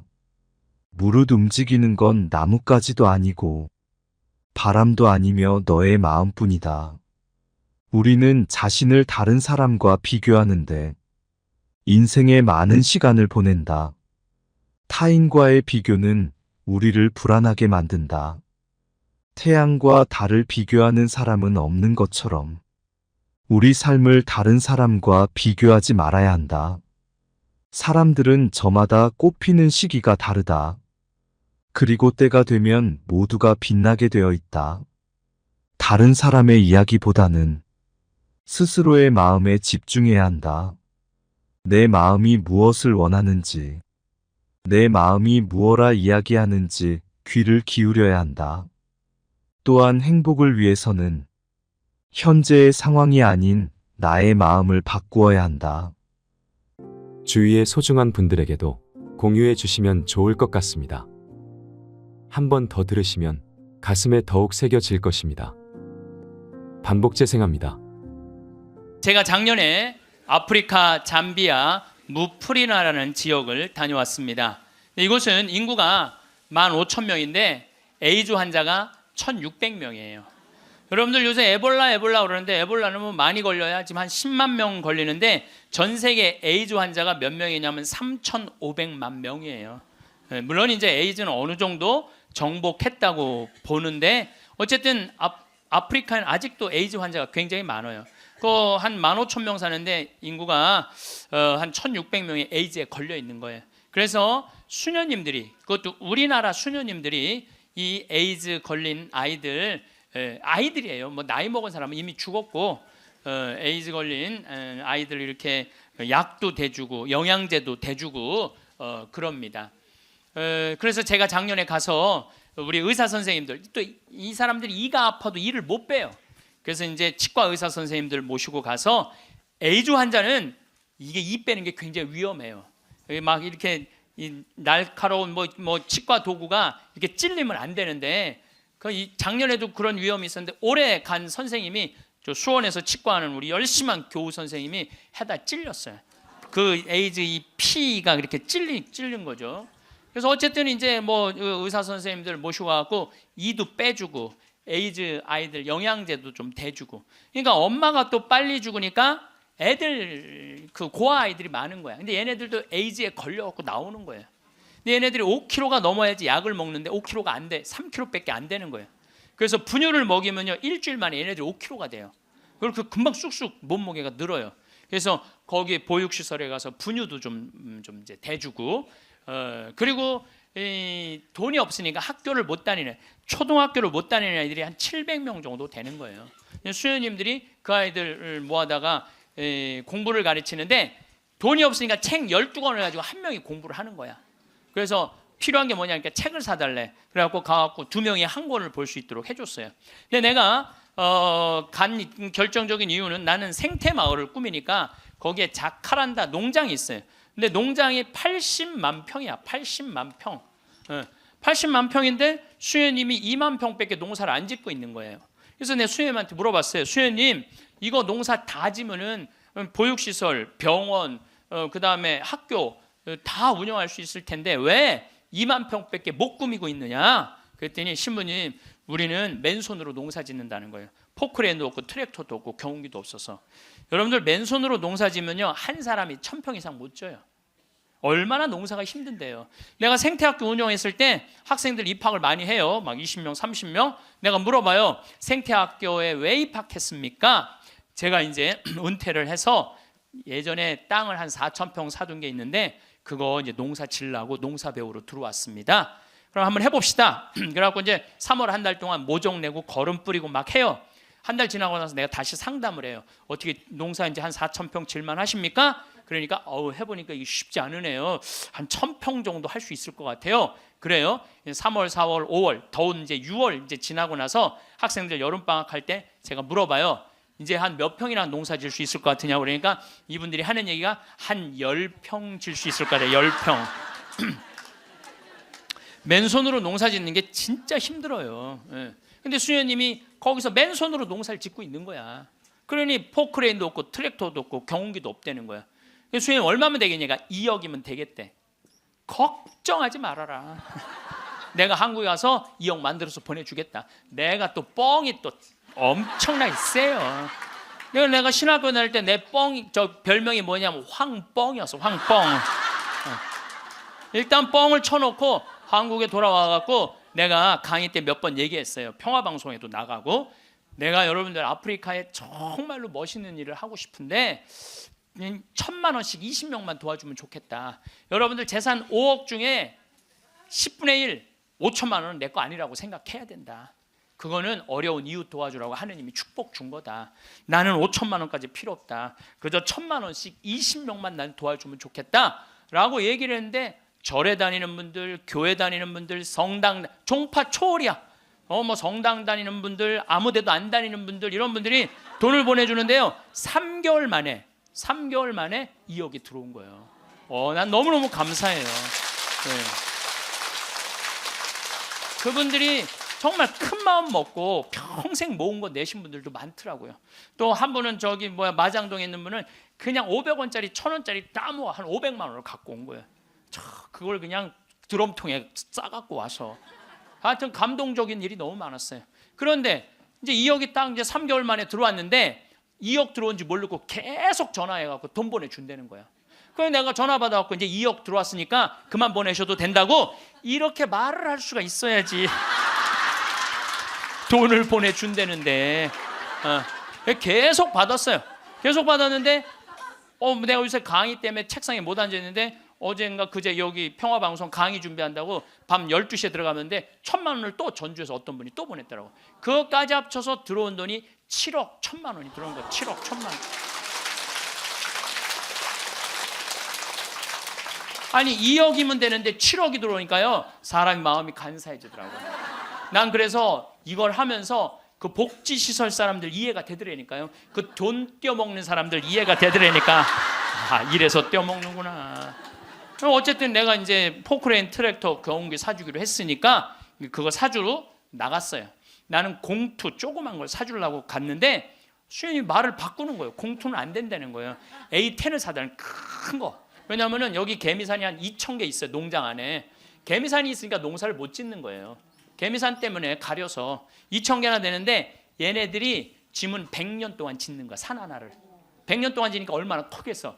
여기 이건 말도 안 돼. 이거 한 2층 정도 되는 큰 개미산을 져놓는 거예요. 그럼 거기다 농사를 지려면 이게 보통 하나에 100평 정도 차지하고 있거든요. 그 농사를 지려면 장정 둘이서 꽃갱이로 한 달을 뽀개야 그거 하나를 뽀개는 거야. 그 2,000개를 언제 뽀개? 그래서 포크레인을 사달라는 건데, 공투를 사주면 바가지를 꼽으면은 그 개미산을 포크레인 못 이겨요. 그래갖고 포크레인이 넘어진다는 거예요. 사달라면 1m 20짜리 큰 거 사달라는 거예요. 공투는 한 7천만 원이면 되거든요. 근데 그냥 A10을 사러 나갔더니 2억 8,700이야. 돈 좀 떼어먹어 보려고 그랬더니 떼어먹을 돈이 없는 거야. 그것도 우리나라 포크레인을 사주려고 그랬더니 우리나라 건 안 된대. 서비스 포크레인은 하면서 호수라는 게 막 터져요. 이렇게 연결돼 있는 게 큰 기계를 하니까 그거를 고치는 거는 볼보밖에 없는 거야. 그래서 볼보로 살려고 그랬더니 엄청 비싼 거예요. 그래갖고 어떻게 약속을 했으니까 2억 8,700짜리 포크레인 샀어요. 그 트랙터 6천만 원짜리 사고 경운기 2대 1,200만 원짜리 사서 작년에 11월 달에 인천항에 가서 택배로 붙였어. 또 이 포크레인이 너무 크니까 포크레인을 잘라요. 난 또 포크레인 자르는 거 처음 알았어. 포크레인을 잘라갖고 컨테이너 2대 나눠서 보낸 거야. 기술자를 보내갖고 붙이는 기술자도 보내고. 근데 여러분들 포크레인하고 트랙터만 보내면 걔네들 알아서 일해요? 기술자도 따라가야 되네. 그러니까 작년 11월 달에 포크레인 트랙터 택배로 붙일 때 기술자 둘도 택배로 붙였어. 그냥. 그런데 이 기술자들 둘 한 달 월급 완전히 기계를 고칠 줄 아는 기술자를 찾아서 보내야 되니까 둘 한 달에 800만 원이에요. 그 1년 쓰면 1억 아니야. 돈이 팍팍 줄어드는 거야. 이제 그거 이제 끝나고 난 다음에 거기 걔네들이 그냥 기술자가 따라가면 알아서 해요. 기름 대야 되잖아요. 기름도 한 달에 1,000만 원씩 되는 거예요. 기름도 한 달에 1,000만 원씩. 예, 기름도 한 달에 1,000만 원씩. 돈이 막 완전히 줄어드는 거야. 근데 수녀님이 내가 처음에는 빈말인 줄 알았대요. 2억 보내주겠다고. 근데 포크레인 보내지, 기술자 보내지, 기름값 보내지. 그러니까 수녀님이 자신감이 생겼나 봐. 신부님 귀양 도와주실 거 우리가 닭을 팔고 싶은데 지금 잠비아는 여름이에요. 45도까지 올라가요. 그러니까 보통 1시간 거리에 닭을 못 파는 거야. 상하니까. 그러니까 신부님 냉동고를 보내주면은 닭을 팔 수 있을 것 같다는 거야. 얼마냐니까 2,200만 원이래. 2,000이면 돈도 아니지만 1억씩 막 나가는데 걱정하지 말아라. 내가 보내주겠다. 내가 보내줬어요. 냉동고를 보내줬더니 수녀님이 너무 신난다는 거예요. 왜 신나냐 그러니까 한 마리도 못 팔던 닭을 한 달에 1,200마리씩 판다는 거예요. 1,200마리씩. 그런데 수녀님이 또 전화를 해서 신부님 문제가 생겼다는 거야. 무슨 문제가 생겼냐니까 닭을 너무 많이 팔다 보니까 닭장이 모자래. 닭장이. 닭장 줘달래. 닭장. 그래서 얼마면 되냐 하니까 1억이면 된대. 좋다. 이제 들어온 돈이 다 나가게 생긴 거 이제. 좋다. 닭장 줘주겠다. 그래서 작년에 이제 벽돌 찍는 기계, 닭털 뽑는 기계 다 보내줘서 그래갖고 이번 여름에 대학생들 20명을 데리고 가서 닭장을 줘주고 왔어요. 내가 이번에 우리 대학생들 20명을 데려와서 너무너무 놀랐어요. 왜냐하면 엄마들이 얘네들 문제 있어서 얘네들 고생시킨다고 보냈는데 걔네들이 가서 일하는 걸 보는데요. 너무 잘하는 거예요. 너무 즐겁게. 그러니까 걔네들은 다 내가 보니까 몸으로 살 놈들을 머리로 살라고 그러니까 걔네들이 힘든 몸으로 사니 얼마나 너무너무. 그래서 얘네들이 닭장 다 줘주고 닦아놓은 땅이 10만 평이야. 10만 평. 야, 나는 이번에 정말 감동받았어요. 그리고 이제 아줌마 3명이 따라갔어요. 한 70명이 지원을 했어요. 20명 데려가야 되는데 뭐 70대, 60대, 50대, 40대, 20대만 싹 뽑고 나머지는 다 이제 제하고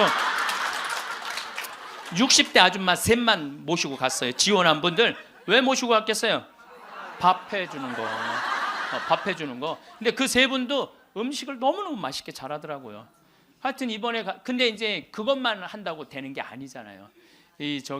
그 닭장은 기술이 필요하거든요. 그래서 이제 우리 생태마을에 그 집을 져주는 신자도 아니야. 그냥 산적같이 수염 이렇게 막 이런 사람한테 그 김 사장한테 당신 내가 한 달 월급 줄 테니 아프리카에서 닭장 져주고 오는데 기술자가 필요하니까 가서 닭장지로 가자. 그랬더니 이분이 하는 말이 신부님 무슨 말을 그렇게 하느냐고. 나도 저 친구들도 저렇게 한 달 봉사로 가는데 나도 가서 돈 안 받고 자원으로 하겠다는 거야. 그러니까 예수님이 주님 주님 한다고 다 천국에 가는 게 아니다. 내 말을 실천하는 사람이라야 천국에 간다는 말. 나 그 김 사장을 보면서 그런 생각이 들더라고요. 가서 그러니까 이번 여름에 저도 이제 가서 싹 져주고 왔어요. 그랬더니 수녀님이 신부님 도대체 우리한테 왜 이러는 거냐는 거예요. 나 그 수녀님들 본 적이 없거든요. 근데 작년에 내가 가서 그 수녀님들을 보고 감동을 받은 거예요. 왜? 수녀님 10분이 잠비아에 가서 16년 동안 한국 수녀님들이 그들을 위해서 사는 거야. 그냥 뭐 샤워를 한번 하려고 그러면 물도 안 나와요. 그리고 여러분들 잠비아가 더운 게 아니에요. 6, 7월 달은요 추워요. 파카 입고 다녀야 돼요. 털옷 입고 다녀야 돼. 근데 샤워를 한번 해보려고 그러면 물이 그냥 나오다가 그냥 비눗물에 같이 떨어져. 멈추고. 그렇게 불편한 데를 수녀님 10분이 16년 동안 수녀님 38살 먹은 나탈리아라는 수녀님은 가자마자 말라리아 그래서 죽었어 또. 그냥 내가 무덤에 가봤더니 사진을 이렇게 해놨는데 예쁘게 생겼더라고 또. 참. 그러니까 옆에 동료 수녀님이 죽어가는데도 불구하고 이 수녀님들이 그들을 위해서 16년 동안 살았으니 이건 수녀님으로 안 보이는 거야. 작은 예수님으로 보이는 거야. 내가 이분들을 도와주지 않으면 나중에 큰 예수님한테 혼나겠다는 생각이 들더라고. 그래서 수녀님이 신부님 우리한테 도대체 왜 이러느냐고 그러길래 내가 한마디 했어. 수녀님 무슨 말을 이렇게 섭섭하게 하느냐고. 같은 업종에서 일을 하면서 무슨 말을 이렇게 섭섭하게 하느냐고. 수녀님도 하느님이라고 나도 하느님이라는데 내가 수녀님 도와주는 거 당연한 거 아니냐고. 그랬더니 수녀님이 또 전화를 해서 신부님 추장이 만나진다는 거예요. 무슨 추장이 많냐. 아직도 잠비아는 추장이 많대요. 근데 추장 한 분이 천주교 신자 추장이래요. 거기는 한 20%가 천주교 신자들 잠비아는. 근데 그 추장이 땅이 6억 평이 있대. 6억 평이 있대. 6억 평이. 그래서 수녀님 좋은 일 한다고 500헥타를 준다는 거예요. 그러니까 우리나라 150만 평, 450만 제곱미터 엄청난 큰 걸 준다는 거예요. 신부님이 어떻게 할까요? 전화를 했어요. 수녀님 그거 일단 받아두라고 그거. 그랬더니 이 창설자 수녀님이 독일 수녀님인데 이 수녀님 날 직접 찾아오셨어요. 신부님 다른 병원 운영하는 수녀님, 보육시설 운영하는 수녀님, 그 다음에 학교 운영하는 수녀님들은 일이 잘 진행이 되는 거예요. 근데 이 수녀님은 울고 다녔다는 거예요. 16년 동안. 땅이 한 면이 3.2km니까 어마어마하게 땅이 크더라고요. 80만 평이. 근데 이 넓은 거를 수녀님 무슨 재주로 해? 돈은 없지, 일은 하고 싶지. 16년 동안 울고 다녔다는 거예요. 근데 요즘 이 수녀님이 웃고 다닌다는. 그리고 친구 수녀들한테 이렇게 말한대요. 이것들아, 눈물로 씨 뿌리던 사람들이 기쁨으로 곡식을 거두리다, 이러고 다닌다는 거예요.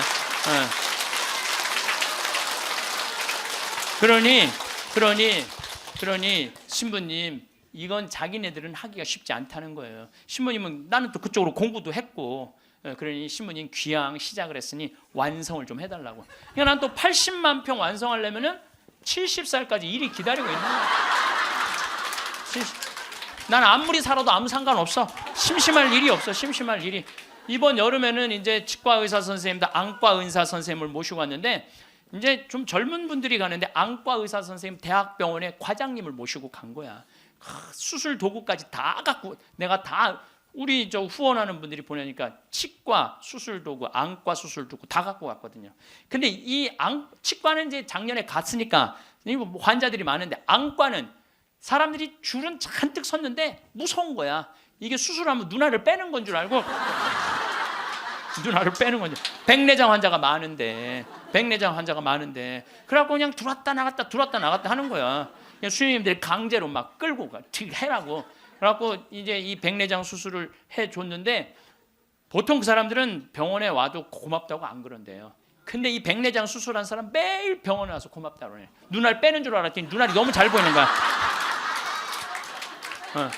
너무너무 잘 보이는 거야. 그래서 뭐 다른 과는 거기도 병원이 있는데, 안과, 치과 이거는 특수 직군이기 때문에 없대요. 근데 그분들이 그것 때문에 가장 고통을 겪는 거거든. 그래서 난 또 그 이제 의사 선생님들을 매년 모시고 가는 미안해 갖고 내년에는 가지 말지 뭐 그랬더니, 신부님 빼놓고 우리끼리 올게요 그러더라고요. 그게 왜 그런가 했더니, 그 의사 선생님들이 스트레스가 많아요. 그 아주 환자들 불평 그거 다 받아내는 거 너무 스트레스가 많은 거야. 그런데 그 선생님들 마지막 날 저녁에 이제 항상 회의를 하거든요. 신부님, 내가 의대 다니면서 내가 막 라면 먹고 그래. 그러니까 바쁘니까 보람을 한 번도 못 느꼈대. 내가 이렇게 힘들게 공부한 보람을 여기 와서 느낀다는 거야. 그러니까 나는 내년에 안 가려고 그랬는데 자기네들끼리 간다는 거예요. 참, 그래서 내년에 나 어쩔 수 없이 또 가게 생겼어요. 내년 여름에. 근데 이제 10만 평을 깎아놨는데, 거기도 지금 지구 온난화 때문에 굉장히 11월 시작하면서부터 우기가 시작됐는데 빈님이 안 오신 거예요. 그래갖고 보름 동안 안 오는데 지지난주부터 빈님이 오기 시작을 했다는 거야. 수녀님이 내가 이제 이양기라고 한 땅이 넓으니까 다 보내줬어요. 그 편지가 어제 왔어. 보니까 신부님 뿌렸는데 지금 비가 오시는데 옥수수가 대가 올라오기 시작한다는 10만 평에. 나는 그게 내 것도 아니고 그 프란치스코 전교 수녀회 건데도 나는 내 게 아니잖아요. 그게 그 수녀님들 도와주러 간 거니까. 그런데도 그거 생각하면 너무 행복해요. 야, 난 정말 행복한 사람이구나. 너무너무 좋죠. 그러니까 이제 이 70살까지 나는 일이 기다리고 있는 사람이야. 그러면 70살이 되면 이제 뭐를 해야 돼? 은퇴를 해야 돼요, 우리 신부들. 여러분들 70살이면 멀쩡한 나이예요. 여러분들 요즘 나이 계산하는 법 새로 나온 거 아시죠? 내 나이에 0.7년을 곱하면 그게 본 나이예요. 그러니까 지금 70살은 77이 49, 49살이에요. 49살. 49살이라니까 70살들은 70살이에요? 잠깐 일어나 보세요. 미안하지만 일어나 보세요. 아니 괜찮아. 누가 70살이라고 그래? 49살이지. 49살이에요. 49살. 그러니까 우리가 이제 70살에 은퇴, 신부들이 70살에 은퇴를 하면은 너무 아깝잖아요. 그래서 한 달에 한 번 우리가 동창 모임을 하는데, 우리 동창 신부들하고 그러는 거야. 야, 우리 은퇴해갖고 그렇게 40년 사제로 살았지만은 너무 젊은 때 은퇴한다. 우리 뭐 할까? 은퇴하면은. 그래서 내가 항상 하는 얘기가, 야, 우리 은퇴하면은 이 사주 카페는 있는데 왜 신부 카페가 없냐?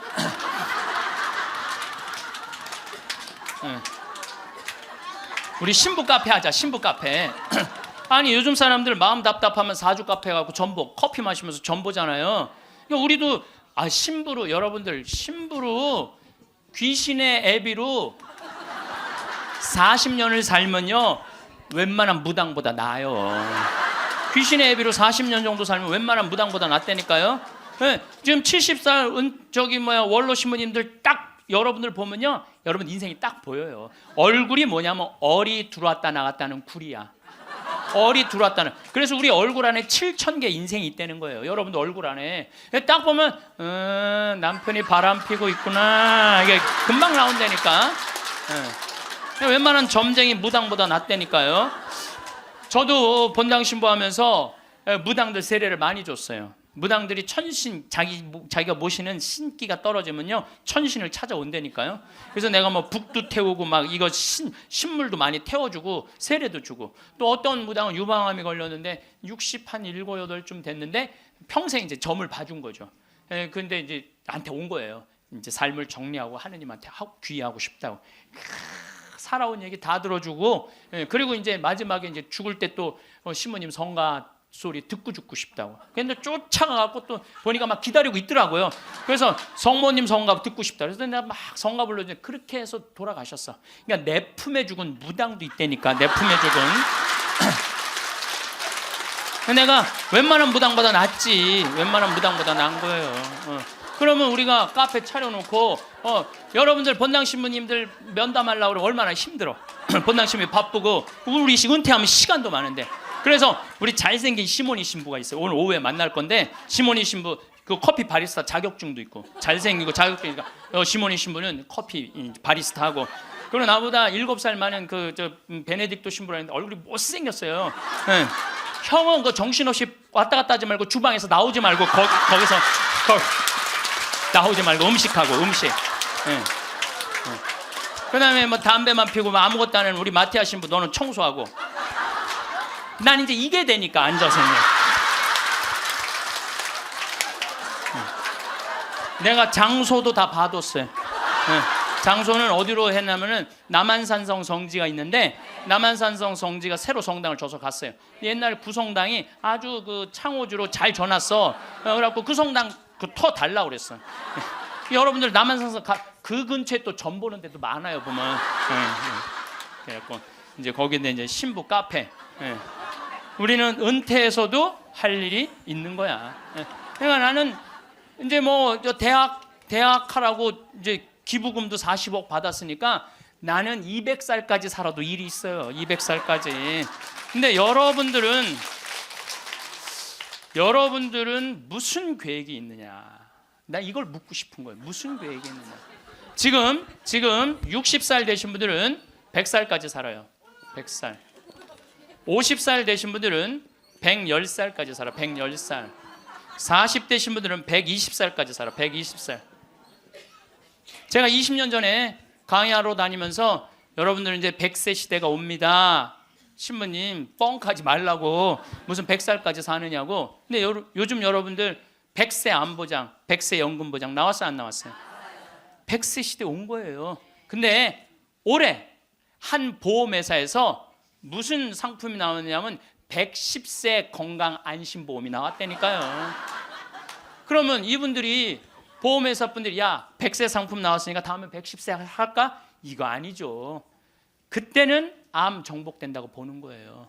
그리고 그때는 치매도 어느 정도 잡는다고 보는 거예요. 혈압, 당뇨 다 잡는다고 보는 거예요. 그러니까 60년 후야. 60년 후인데 여러분들 1년에 0.5년이 늘어나. 1년에 0.5년 평균. 그러니까 지금 86세가 가장 많이 죽는 나이래요. 86세가. 근데 2020년에는 몇 세에 가장 많이 죽느냐면 90세에 가장 많이 죽는데, 2020년. 그럼 2020년이면 몇 년 후에? 6년 후야. 6년 후. 그럼 여기 60살 되신 분들 66살 되면은 90세가 가장 많이 죽는다 그러면 그분들 몇 살까지 살 것 같아요? 100살은 그냥 가는 거. 60세들은. 50세들은 110살 간다니까. 아직 산 것도 아니라니까 여러분들. 40살들은 20년 더 살고 60년을 더 살아요. 60년. 그런데 며칠 전에 소련 러시아에서 먹으면 120살까지 사는 알약을 개발했대요. 미토콘트리아라고, 우리가 이렇게 장도 늙어가면서 노화가 진행인데 그걸 먹으면 그 노화 진행 속도를 그렇게 늦출 수가 있다는 거야. 10년 후부터 시판한다는 거야. 120살까지 사는 일이 벌어지는 거야. 120살. 그러면 이거 어떻게 되는 거야, 이거? 이거 보통 심각한 문제가 아니라니까 여러분들. 지금 웃을 일이 아니에요. 지금 웃을 일이 아니에요. 예, 심각한 거예요. 3년 전에 우리나라가 100살 이상이 1,700명 선에서 왔다 갔다 했어. 3년 전에 여자가 1,600명, 남자가 100명. 3년 전에 100살 이상이. 예. 그런데 올해 내가 통계청, 인구 통계청에 들어서 자료를 뽑아보니까 올해는 100살 이상이 몇 명이냐면 14,000명이에요. 14,000명. 3년 만에 100살 이상이 10배가 늘어난 거예요. 10배가. 10배가 늘어났어요. 90에서 100살까지는 몇 명이냐면 13만 4천 명. 80에서 90살까지 몇 명이냐면 97만 명. 그 다음에 60에서 70살까지는 270만 명. 그래서 65세 이상이 몇 명이냐면 정확하게 49만 명인데 650만 명에 650만. 65세 이상이 650만 명. 초등학교 애들이 270만 명, 270만 명. 그러니까 초등학교 애 하나에 할머니 셋이에요. 지금 그런 세상이 됐다니까요. 우리는 어렸을 때 길에 나가보면요, 애들이 바글바글했어요. 구슬치기, 딱지치기, 담방구, 자치기. 낮에만 그렇게 돌아다녀서 밤에 깡통 돌리게 해보면 온 놈들이 다 깡통 돌리고 다녔어요.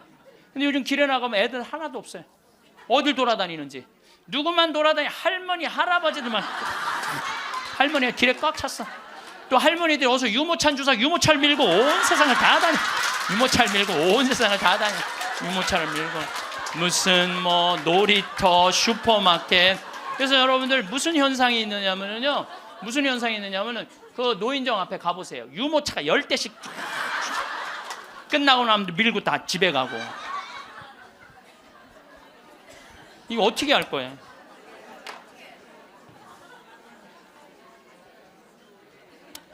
조선시대 왕들은 평균 연령이 조선시대 왕이 27명이었어요. 27명이 있었는데 평균 연령이 46.1세였어요. 왕들이 길게 살아야 46.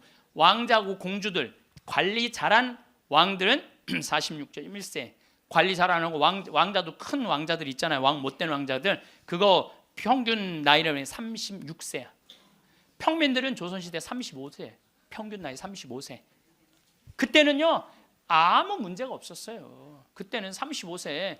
그러니까 20살에 결혼을 해갖고 35세 주고 40이나 그러면요, 이땐 갈등도 하나도 없어. 20살에 결혼해갖고 3년에 애 하나씩 낳으면은 한 7 낳다가 죽는 거야. 7명 낳다가 죽는 거예요. 그렇죠? 네. 삶의 계획이 뭐가 필요해? 그리고 마지막 막내는 놔놓고 누구한테 맡기느냐면 장남한테 맡기고 죽는 거예요. 네. 장남한테 맡기고 죽는 거예요. 네. 계획 세울 필요가 없어요. 근데 지금은 안 죽어. 이게 보통 심각한 문제가 아니에요. 이게 안 죽는 바람에 모든 문제가 다 생기는 거야. 안 죽는 바람에. 여러분 요즘 연금 얘기 참 많이 나오죠? 연금 공무원들이 20년 의무로 내면은 그 다음부터는 받아 먹을 수 있는 거예요. 그럼 20년 냈으면은 20년만 받아 먹어야지. 120살까지는 몇 년 받아 먹을 것 같아요? 60년 받아 먹는 거. 60년. 여러분들 나라 망할 것 같아요? 안 망할 것 같아요? 망하게 돼 있어요. 이거는 불보듯 뻔한 거예요. 뭐 그리스, 스페인 그래서 망한 거예요. 그래갖고 좀 나라 이제 자식들을 위해서 좀 후손들을 위해서 연금 좀 깎자고 지금 국회에서 정부에서 그러는 거 아니에요? 계산 뻔히 나오니까 연금 깎자고 그랬더니 깎으려는 연금은 안 깎고 머리 깎고 안 된다고 그냥.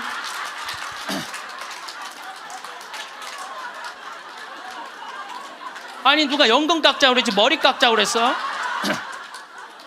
그런데 여러분들 이게요, 이게 웃지도 울지도 못할 일이에요. 웃지도 울지도 못할 일이야. 이게 지금 우리나라가 지금 무대책이야. 무대책. 아무 대책이 없는 거야. 그래서 연금 문제에 걸리지. 치매가 우리나라가 지금 58만 명이에요. 여러분들 35살 때 죽을 때 치매 걸려요? 이땐 치매 걸릴 시간도 없어요. 근데 지금 80, 90 방에 가만히 앉아 있으면은요, 네가 누군지 내가 누군지도 모르고 그냥 이러고 있는 거예요. 네가 누군지 내가 누군지도 모르고. 그러면 치매가 이렇게 있으면은 이 한 집에 5, 6 매달려 있다고 보면은 300만 명이 치매 때문에 고통을 겪고 있는 거예요. 모든 문제는 안 죽어서 생기는 문제예요. 그리고 난 정치인들도 보면 참 머리 나빠. 여러분들 65세가 650만 명, 50세까지 되면 거의 1000만 명인데 이제는요 진보가 보수를 이길 수가 없어요. 진보가 보수를 이길 수, 늙으면 보수로 될 수밖에 없거든. 그러니까 노인들은 또 투표를 또 얼마나 열심히 해요. 똑같이 찍잖아. 이게 무슨 얘기냐면은 사회가 변할 가능성이 없다는 거예요.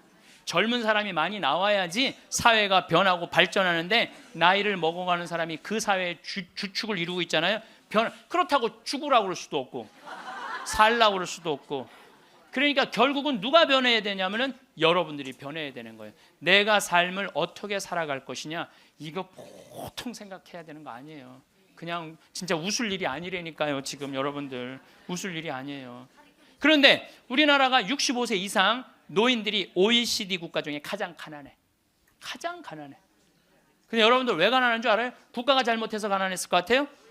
천만의 말씀. 우리나라가 프랑스보다 교육비를 몇 배를 더 쓰냐면 9배를 더 써요. 프랑스보다 9배 더 써요. 미국보다 교육비를 몇 배 쓰는 3배를 더 써. 3배를. 근데 여러분들 생각을 해봐요. 우리가 프랑스보다 지금 뭐 비슷비슷하게 살지만 조금 떨어져. 미국은 우리 한 2배 정도 잘 살아. 근데 그 2배 정도 잘 사는 나라보다 3배를 교육비를 더 쓰는 거야. 그래서 남자아이 대학 결혼까지 들어가는데 여러분들이 3억 6천이에요. 처음부터 태어나갖고 걔한테 쏟아 넣는 돈이 3억 6천이야. 여자는 3억 4천이 들어가요. 그럼 남자 여자 아들 딸 둘 나가고 결혼까지 시켰으면 여러분들 얼마 쓰면 7억을 쓴 거야. 7억을. 셋 낳았으면 10억을 쓴 거야. 10억. 그러니까 애를 낳아요. 그래서 애도 안 낳는 거예요. 이놈의 교육 때문에 애도 안 낳는 거예요. 그러니까 애가 안 나오면 나라는 어떻게 되겠어요? 이게 머리가 복잡해요. 내가 보기엔 정치인들 머리가 지끈지끈할 거야 아마. 그 생각을 해보면은. 그러니까 65세 넘어가고 OECD 국가 35개 나라 중에 우리나라가 노인이 가장 가난해. 쓸 돈이 없는 거야. 자식들한테 다 쓰고. 그리고 요즘 애들은요 1등 아니면 패배자야 다. 그러니까 대기업에 취직 안 하면 아무데도 취직 안 하는 거야. 그리고 대기업 안 갈 바야 200만 원 받고 일 안 한다 이거야. 그러니까 집에서 논다는 거야. 그럼 노는 놈 누가 책임져야 돼? 부모가 아니 어제도 저녁 먹으면서 들은 얘기인데 엄마 아빠가 다 교직이래. 그래서 연금이 700만 원 정도 나온대요. 그렇게 친구 중에 제일 연금이 많이 나온대. 상전 밥 한 번, 술 한 번은 안 낸다는 거야. 친구들이 막 욕을 한다는 거야. 너는 이 새끼야 밥 한 번 안 사냐. 그렇게 연금이 많은데, 근데 한 친구한테 술 한 번 하자 그러면서 울면서 그러더래요. 애들이 둘 다 명문대학을 나왔는데 대기업 몇 번 보내 떨어지더니 집에서 놀고 있다는 거야. 걔네들 생활비로 600만 원을 대준다는 거야. 자기가. 그 자기네들이 100만 원을 가지고 쓴다는 거. 100만 원을 가지고. 그러니까 친구들 뭐 사주고 싶어도 사줄 수가 없다는 거예요. 100만 원 갖고 생활해야 되니까. 이게 지금 대한민국이 지금 정신이 나가도 한참 나간 거예요. 보통 문제가 아니라니까요. 안 죽어서 문제, 애들 일 안 해서 문제, 애 안 낳아서 문제. 참 큰 문제야. 그러니까 여러분들은 내가 어떻게 살아갈 것인가, 이 계획을 잘 세우셔야 돼요. 잘 세우셔야 돼. 예.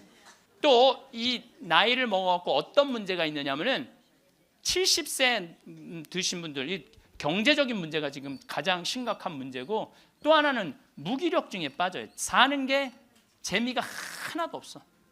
돈이 있어야지 어디 돌아다니까. 돈이 있어야지. 돈도 없고 돌아다니지도 않지. 집에 하루 종일 있는 거야. 집에 하루 종일 있으니까 생전 웃을 일이 없네. 하루 종일 한 번도 안 웃어요. 보면은 한 번도 안 웃어요. 한 번도 안 웃으니까 남이 웃긴 얘기하면은 웃긴 웃어야 되는데 어떻게 웃어야 되는지 모르는 거야. 이 썩은 미소가 나오는 썩은 미소가. 한 번도 안 웃으니까 이게 무기력증에 걸리는 거예요. 그러니까 70살 넘으면 웃기라도 해야 되는데 안 웃고 가만히 있으면 눈두덩 쳐져요, 안 쳐져? 눈두덩, 눈가 쳐지고 볼 쳐지고 입가 쳐지고. 소파에 앉아고 가만히 텔레비 보고 있으면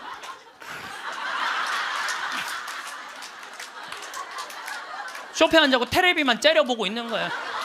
아니 텔레비가 뭘 잘못했다고. KBS 한번 째려보고, MBC 한번 째려보고, SBS 한번 째려보고, 평화방송 한번, 평화방송 볼 때 더 째려봐. 저 무슨 얘기하는 건가. 뭐 애들 다 떠나고 여러분들 애들 다 떠나고 남편하고 있으면 뭐 깨가 쏟아질 것 같아요? 깨 안 쏟아져요. 신혼 때나 깨가 쏟아지는 거지. 소파에 앉아 이렇게 있는데 남편이 지나가면은 투명인간이 지나가나 보다.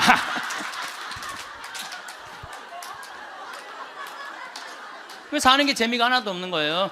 그 어떤 신부님하고 수녀님이 눈보라를 맞아갖고 산을 가는데 헤매다가 이제 오두막집을 발견한 거야.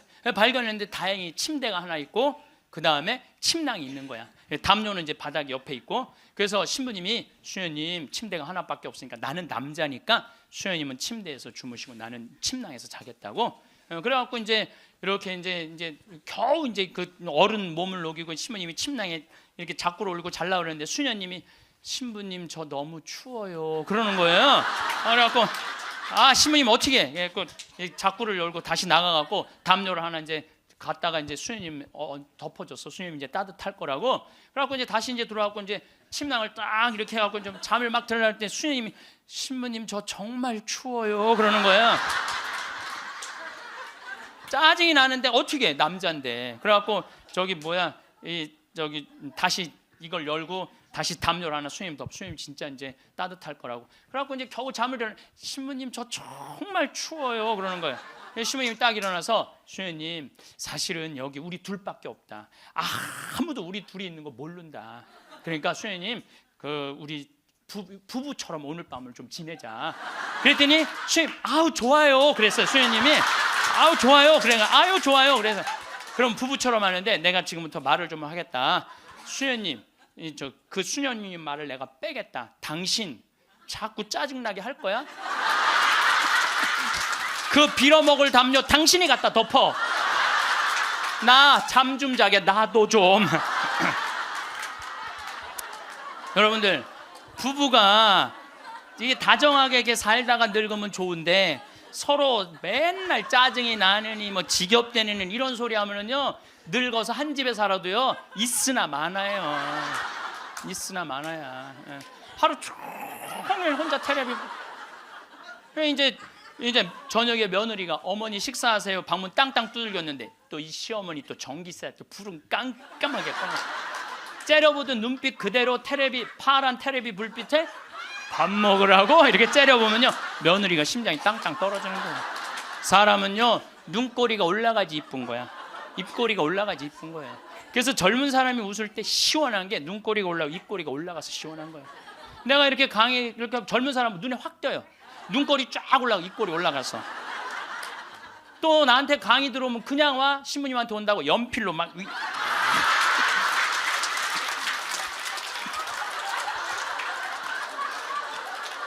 그런데 할머니들은 아무리 그려도 이게 떨어져요. 그래서 제가 드리는 말씀은 무기력증에 빠져 살지 말고 해만 뜨면 집을 나가라는 거예요. 내가 나이가 먹은 분들은요 무조건 해만 뜨면 집에 있으면 절대 안 돼요. 해만 뜨면 그리고 나이 70살 80살 넘어서 집을 나가주는 게 예의야. 예의. 집에 있으면 안 된다니까요. 그리고 가끔 1박 2일씩 사라져주는 것도 예의에. 사라져주는 거. 강원도 평창 생태마을로 사라져주는 게 예의라니까. 하루 종일 웃지도 않고 있으면 뭐가 행복하겠어요. 그러니까 할머니들 오늘 65세가 넘어갔고 나는 해 뜨자마자 나왔다 여기 나왔다 한번 손 들어보세요. 내가 늘 말하지만 이 처녀들이 슬기로운 처녀들이라니까. 이 처녀들이 슬기로운 처녀들인 거예요. 그래서 신부님 돈이 있어야지 나가 돌아다니죠. 집 잡혀라. 집을 잡혀라. 그래서 집 잡혀서 경복궁도 가고 덕수궁도 가고 온양온천도 가고 춘천도 가고 맛있는 것도 사 먹고 친구들하고 어울려서 평창 생태마을도 오고 돌아다닐 수 있을 때까지 돌아다니는 거예요. 그래갖고 집 잡혀갖고 돌아다닐 수 있을 때까지 다니는 할머니들은 죽을 때 어떻게 죽는지 아세요? 아니에요. 그건 아니고 씩 웃고 죽는 것도 죽는 거지만은 돌아다닐 수 있을 때까지 돌아다니는 할머니들은 죽을 때 어떻게 죽느냐면 지쳐서 죽어요. 지쳐서.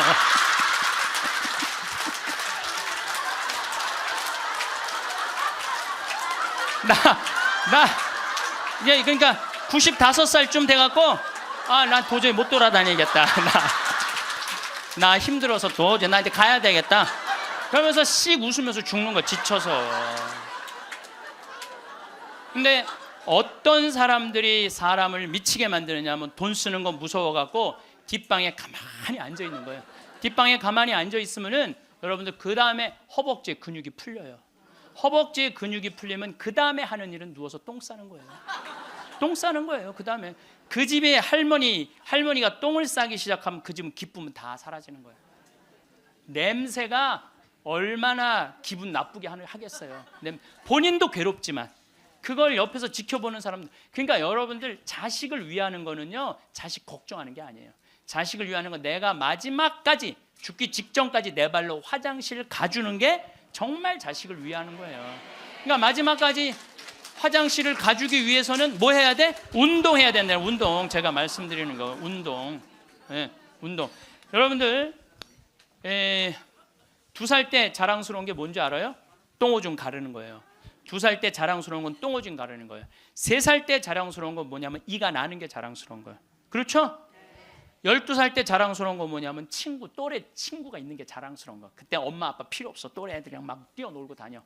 18살 때 자랑스러운 건 운전을 할 줄 아는 게 자랑스러운 거예요. 20살 때 20대 때 자랑스러운 건 애인이 있는 게 자랑스러운 거예요. 애인이 있는 게 35살 때 자랑스러운 건 돈을 버는 게 자랑스러운 거예요. 50살 때 자랑스러운 건 뭐가 자랑스러운? 돈이 많은 게 자랑스러워요. 60살 때 자랑스러운 건 뭐가 자랑스러운지 알아? 애인이 있는 게 자랑스러워요. 그때도 애인이 있어 자랑스러운 거예요. 70세 때 자랑스러운 건 뭔지? 운전을 할 줄 아는 게 자랑스러워. 75살에 자랑스러운 건 같이 여행 다닐 친구가 있는 거, 같이 밥 먹을 수 있는 친구가 있는 게 자랑스러워요. 80세 때 자랑스러운 건 뭔지 아세요? 이가 남아있는 게 자랑스러워요. 이가 남아있는 게. 85세 자랑스러운 게 뭔지 알아요? 똥오줌을 가릴 줄 아는 게 자랑스러운 거예요. 85이 돼서도 내가 똥오줌을 가릴 수 있다. 그건 자식들한테 최고의 선물이에요. 그래서 뭐를 하라? 운동을 해라. 이 운동 얘기부터는 다음에 내가 강의를 여러분들한테 하도록 하겠습니다. 오늘도 황창현 신부님의 행복특강 잘 들으셨나요? 이어서 나이 들수록 들으면 도움이 되는 지혜의 말씀을 들려드리겠습니다. 그 누구에게도 의지하지 말아라. 오직 스스로를 등불로 삼고 의지하라. 이 밖에 다른 것에 의지해서는 안 되느니라. 너무 걱정하지 말고 순리대로 살라. 현재에 충실하라. 기대를 하지 말라. 내려놓아라. 집착에서 슬픔이 생기고 집착에서 두려움이 생긴다. 집착에서 벗어나라. 집착에서 벗어난 사람에게는 슬픔과 두려움이 없다. 행복한 사람들은 자신이 가진 것에 집중한다. 불행한 사람들은 자신이 가지지 못한 것에 집중한다. 이미 가진 것에 감사하지 않는 사람에게는 행복이 오지 않는다. 진정한 부자는 많이 가진 사람이 아니라 많이 베푸는 사람이다. 선을 행하는데 마음을 두어라. 선을 반복해서 행하면 기쁨으로 충만할 것이다. 결코 과거에 구애받지 마라. 과거가 너의 남은 삶을 고통스럽게 만드는 것이 아니다. 뱀이 허물을 벗듯이 과거에서 벗어나야 한다. 세상 모든 것은 변한다. 더 많이 가지려 허덕이지 말아라. 괴로워하지도 말아라. 시작이 있는 모든 것에는 끝이 있다. 고통이 너를 붙잡고 있는 것이 아니라 너가 그 고통을 안고 있는 것이다. 타인을 너무 미워하지 말라. 미움을 버리겠다는 마음 하나만으로도 미움은 사라진다.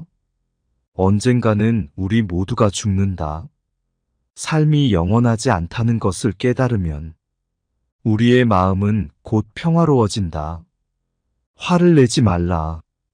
분노를 계속 간직하는 것은 독약을 마시며 그 사람이 죽기를 바라는 것과 같다.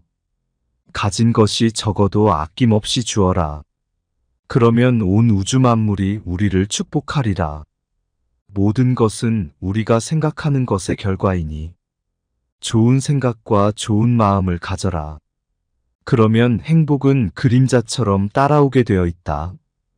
의심하는 습관보다 더 무서운 것은 없다. 의심은 사람을 갈라놓는다. 우정을 무너뜨리고 즐거운 관계를 깨뜨린다.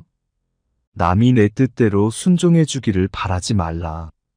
남이 내 뜻대로 순종해 주면 마음이 스스로 교만해진다.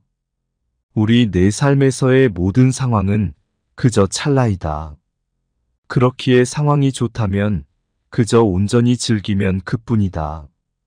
그리고 상황이 좋지 않다 하더라도 이게 영원하지 않을 것이고 점차 나아진다는 것만을 기억하면 된다. 결국 우리에게 중요한 건 세 가지뿐이다. 얼마나 잘 사랑했는가, 얼마나 충만하게 살았는가, 그리고 얼마나 가진 것을 내려놓았는가이다. 언제나 너는 너가 있어야 할 곳에서 너와 함께할 운명인 사람과 너가 해야 될 일을 하며 살게 될 것이다. 아무런 이유도 없이 베풀어라. 대가를 바라지 마라. 칭찬도 바라지 말아라. 베풀었다는 사실을 깨끗이 잊어버리라. 기대를 하면 실망하게 되는 법이다. 우리 인생의 최고 목표는 다른 사람들을 돕는 것이다. 행복은 모두에게 유익할 때 찾아온다. 당신이 행복할 때 이 기쁨은 영원하지 않고 고통을 겪을 때도 이 고통이 지속되지 않는다는 것을 잊지 말라. 세상 모든 것은 영원하지 않다. 과거는 이미 지나갔고 미래는 아직 오지 않았다. 네가 살 수 있는 시간은 단 한순간뿐이다. 그것은 바로 현재다. 현재에 충실히 살지 않으면 죽기 전에 후회가 남게 된다. 문제를 해결할 수 없다면 왜 걱정하는가? 처음부터 우리가 해결할 수 없는 문제였다면 걱정해도 아무 소용이 없다. 과거가 아무리 힘들어도 언제나 다시 시작할 수 있다. 매일 아침 우리는 새로 태어난다. 오늘 우리가 하는 일이 그 무엇보다도 중요하다. 답이 정해져 있음에도 보려하지 않는 무지함을 경계하라. 남의 잘못을 보기는 쉽지만 나의 잘못을 보기는 어렵다. 사람은 남의 잘못은 쉽게 끄집어내면서도 자신의 잘못은 감추려고 만든다. 가지고 있는 것을 과대평가하지 마라. 남을 시기하지도 말아라. 남을 시기하는 자는 마음의 평화를 얻지 못한다. 다른 사람을 속이지 말아라. 경멸하지도 말아라. 저기 강물을 보아라. 작은 개울물은 시끄럽게 흐르고 큰 물은 조용하다. 채워지지 않은 것은 요란한 소리를 내고 가득 찬 것은 조용한 법이다. 우리는 우리 스스로 그 길을 나아가야만 한다. 벙어리처럼 침묵하고 임금처럼 말하며 눈처럼 냉정하고 불처럼 뜨거워라. 너희는 저마다 자신을 등불로 삼고 자기를 의지하라. 세상 모든 일은 저마다 적절한 시기가 있다. 다른 사람과 비교하면서 자신을 괴롭히면 인생의 즐거움을 모르게 된다. 타인과의 경쟁심으로 인해 인생의 소소한 기쁨을 잃어버리고 행복하지 않은 삶을 살게 된다. 너의 것이 아닌 것은 내려놓아라. 그리고 마음을 고요히 하라. 잘못을 기억하는 것은 마음에 짐을 지는 것과 같다. 견딜 수 없을 만큼 힘들고 고통스러울 때는 인생이 너에게 무언가를 가르치려고 하고 있는 것이다. 생각하는 대로 된다. 과거의 허물을 생각해서 지우지 못하면 마음의 짐이 되어 고통을 준다. 폭풍을 진정시키려 하지 말고 나 자신을 진정시키면 폭풍은 지나가게 되어 있다. 행복으로 가는 길은 존재하지 않는다. 행복 자체가 길이다. 당신이 사랑하는 삶을 살아라. 당신이 사는 삶을 사랑하라. 타인이 널 좋아하도록 너 자신을 바꾸지 말라. 오로지 솔직한 너 자신이 된다면 올바른 사람은 진짜 너의 모습을 사랑하게 될 것이다. 건강은 최고의 선물. 만족은 최고의 재산이다. 명상하며 두려움과 걱정에서 벗어나라. 어떤 말을 하든 신중하게 선택해야 한다. 주변 사람들이 그 말을 듣고 좋든 나쁘든 영향을 받을 것이기 때문이다. 베풀고 나누면서 살아라. 행복은 나눈다고 해서 줄어들지 않는다. 사랑은 너의 가장 깊은 영혼을 다른 사람에게 주는 것이다. 사람은 사랑으로 사는 것이다. 상대방에게 진심으로 대하여라. 온 마음을 다하라.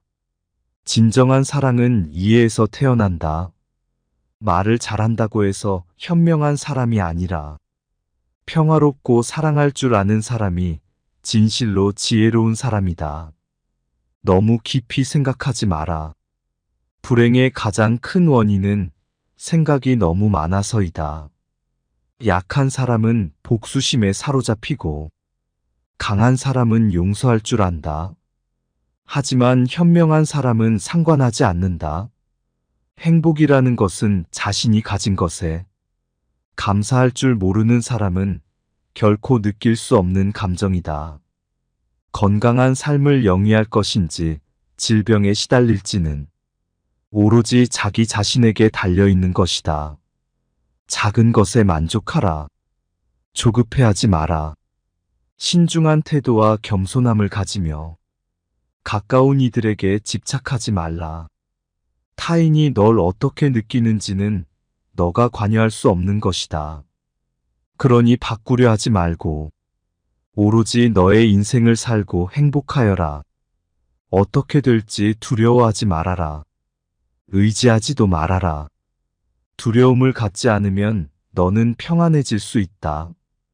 모든 것은 덧없나니 게으르지 말고 부지런히 정진하라. 있던 건 지나가고 없던 건 돌아온다. 하늘 위와 하늘 아래에서 우리는 너무나도 존귀한 사람이다. 우리는 우리가 생각하는 것이다. 우리의 모든 것은 우리의 생각으로 발생한다. 우리의 생각만이 우리를 만들 수 있다. 인생이라는 것은 폭풍우가 지나가길 기다리는 것이 아니라 빗속에서 춤을 추는 것이다. 세상은 죽음과 부패로 가득 차 있고 많은 사람들이 고통스러워한다. 하지만 지혜로운 자는 세상의 본질을 깨달아 근심 걱정하지 않는다. 한 방울 한 방울이 물덩이에 가득 차듯이 지혜로운 사람은 그것을 조금씩 모아서 좋은 것으로 채운다. 현명하게 사는 사람은 죽음도 두렵지 않다. 천상세계에 있는 어떤 귀한 보석보다도 깨달은 자의 견줄 만한 것은 없다. 오늘 해야 할 일을 열심히 하라. 누가 알겠는가? 내일이면 죽을 수도 있는 게 사람의 인생이다. 한순간이 하루를 바꿀 수 있고 하루가 인생을 바꿀 수 있다. 변화는 결코 고통스럽지 않다. 변화에 대한 저항만이 고통스러울 뿐이다. 변하지 않고 남는 것은 없다. 인내심을 가져라. 모든 것은 적당한 때 결국 너에게 올 테니 영원한 것은 없다. 고통을 참아 이겨내라. 그리고 형편이 좋을 때를 조심하라. 너 자신을 극복할 수 있으면 현실에서도 승리하리라. 사람들에겐 너의 계획을 말하지 말고 결과로 보여주어라. 또한 무언가를 들었다고 쉽사리 행동하지 말아라. 그것이 사실인지 깊이 생각하고 이치가 명확할 때 과감히 행동하도록 하여라. 진리에 이르는 길에서 범할 수 있는 실수는 두 가지뿐이다. 끝까지 가지 않는 것 그리고 시작조차 하지 않는 것.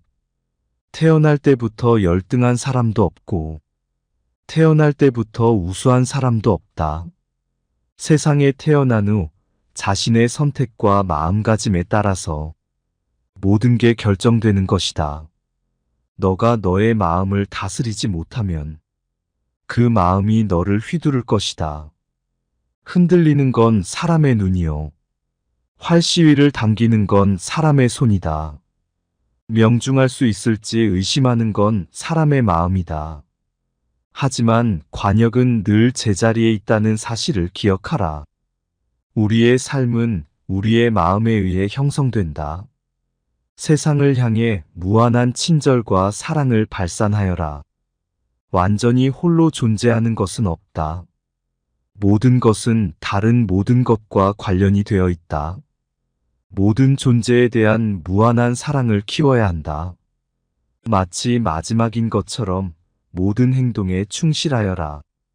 모든 것은 마음에 근거하고 마음에 이끌리고 마음에 의해 형성되는 법이니 깨끗한 마음으로 말하거나 행동하도록 하여라. 부자인지 가난한 자인지에 관계없이 모든 존재를 품을 줄 알아야 한다. 모두에게는 각자만의 고통이 있다. 모든 것이 얼마나 완벽한지 깨닫게 되면 고개를 뒤로 젖히고 하늘을 비웃게 될 것이다. 하늘에는 동서의 구분이 없는데도 사람들은 자신의 마음에서 편견을 만들어낸다. 그 편견과 선입견이 사실이라고 믿는다. 어느 봄날에 바람에 흔들리는 나뭇가지를 보고 제자가 물었다. 스승님, 저것은 나뭇가지가 움직이는 겁니까? 아니면 바람이 움직이는 겁니까? 스승은 제자가 가리키는 곳은 보지도 않은 채 웃으면서 대답했다. 무릇 움직이는 건 나뭇가지도 아니고 바람도 아니며 너의 마음뿐이다. 우리는 자신을 다른 사람과 비교하는데 인생의 많은 시간을 보낸다. 타인과의 비교는 우리를 불안하게 만든다. 태양과 달을 비교하는 사람은 없는 것처럼 우리 삶을 다른 사람과 비교하지 말아야 한다. 사람들은 저마다 꽃피는 시기가 다르다. 그리고 때가 되면 모두가 빛나게 되어 있다. 다른 사람의 이야기보다는 스스로의 마음에 집중해야 한다. 내 마음이 무엇을 원하는지, 내 마음이 무엇라 이야기하는지 귀를 기울여야 한다. 또한 행복을 위해서는 현재의 상황이 아닌 나의 마음을 바꾸어야 한다.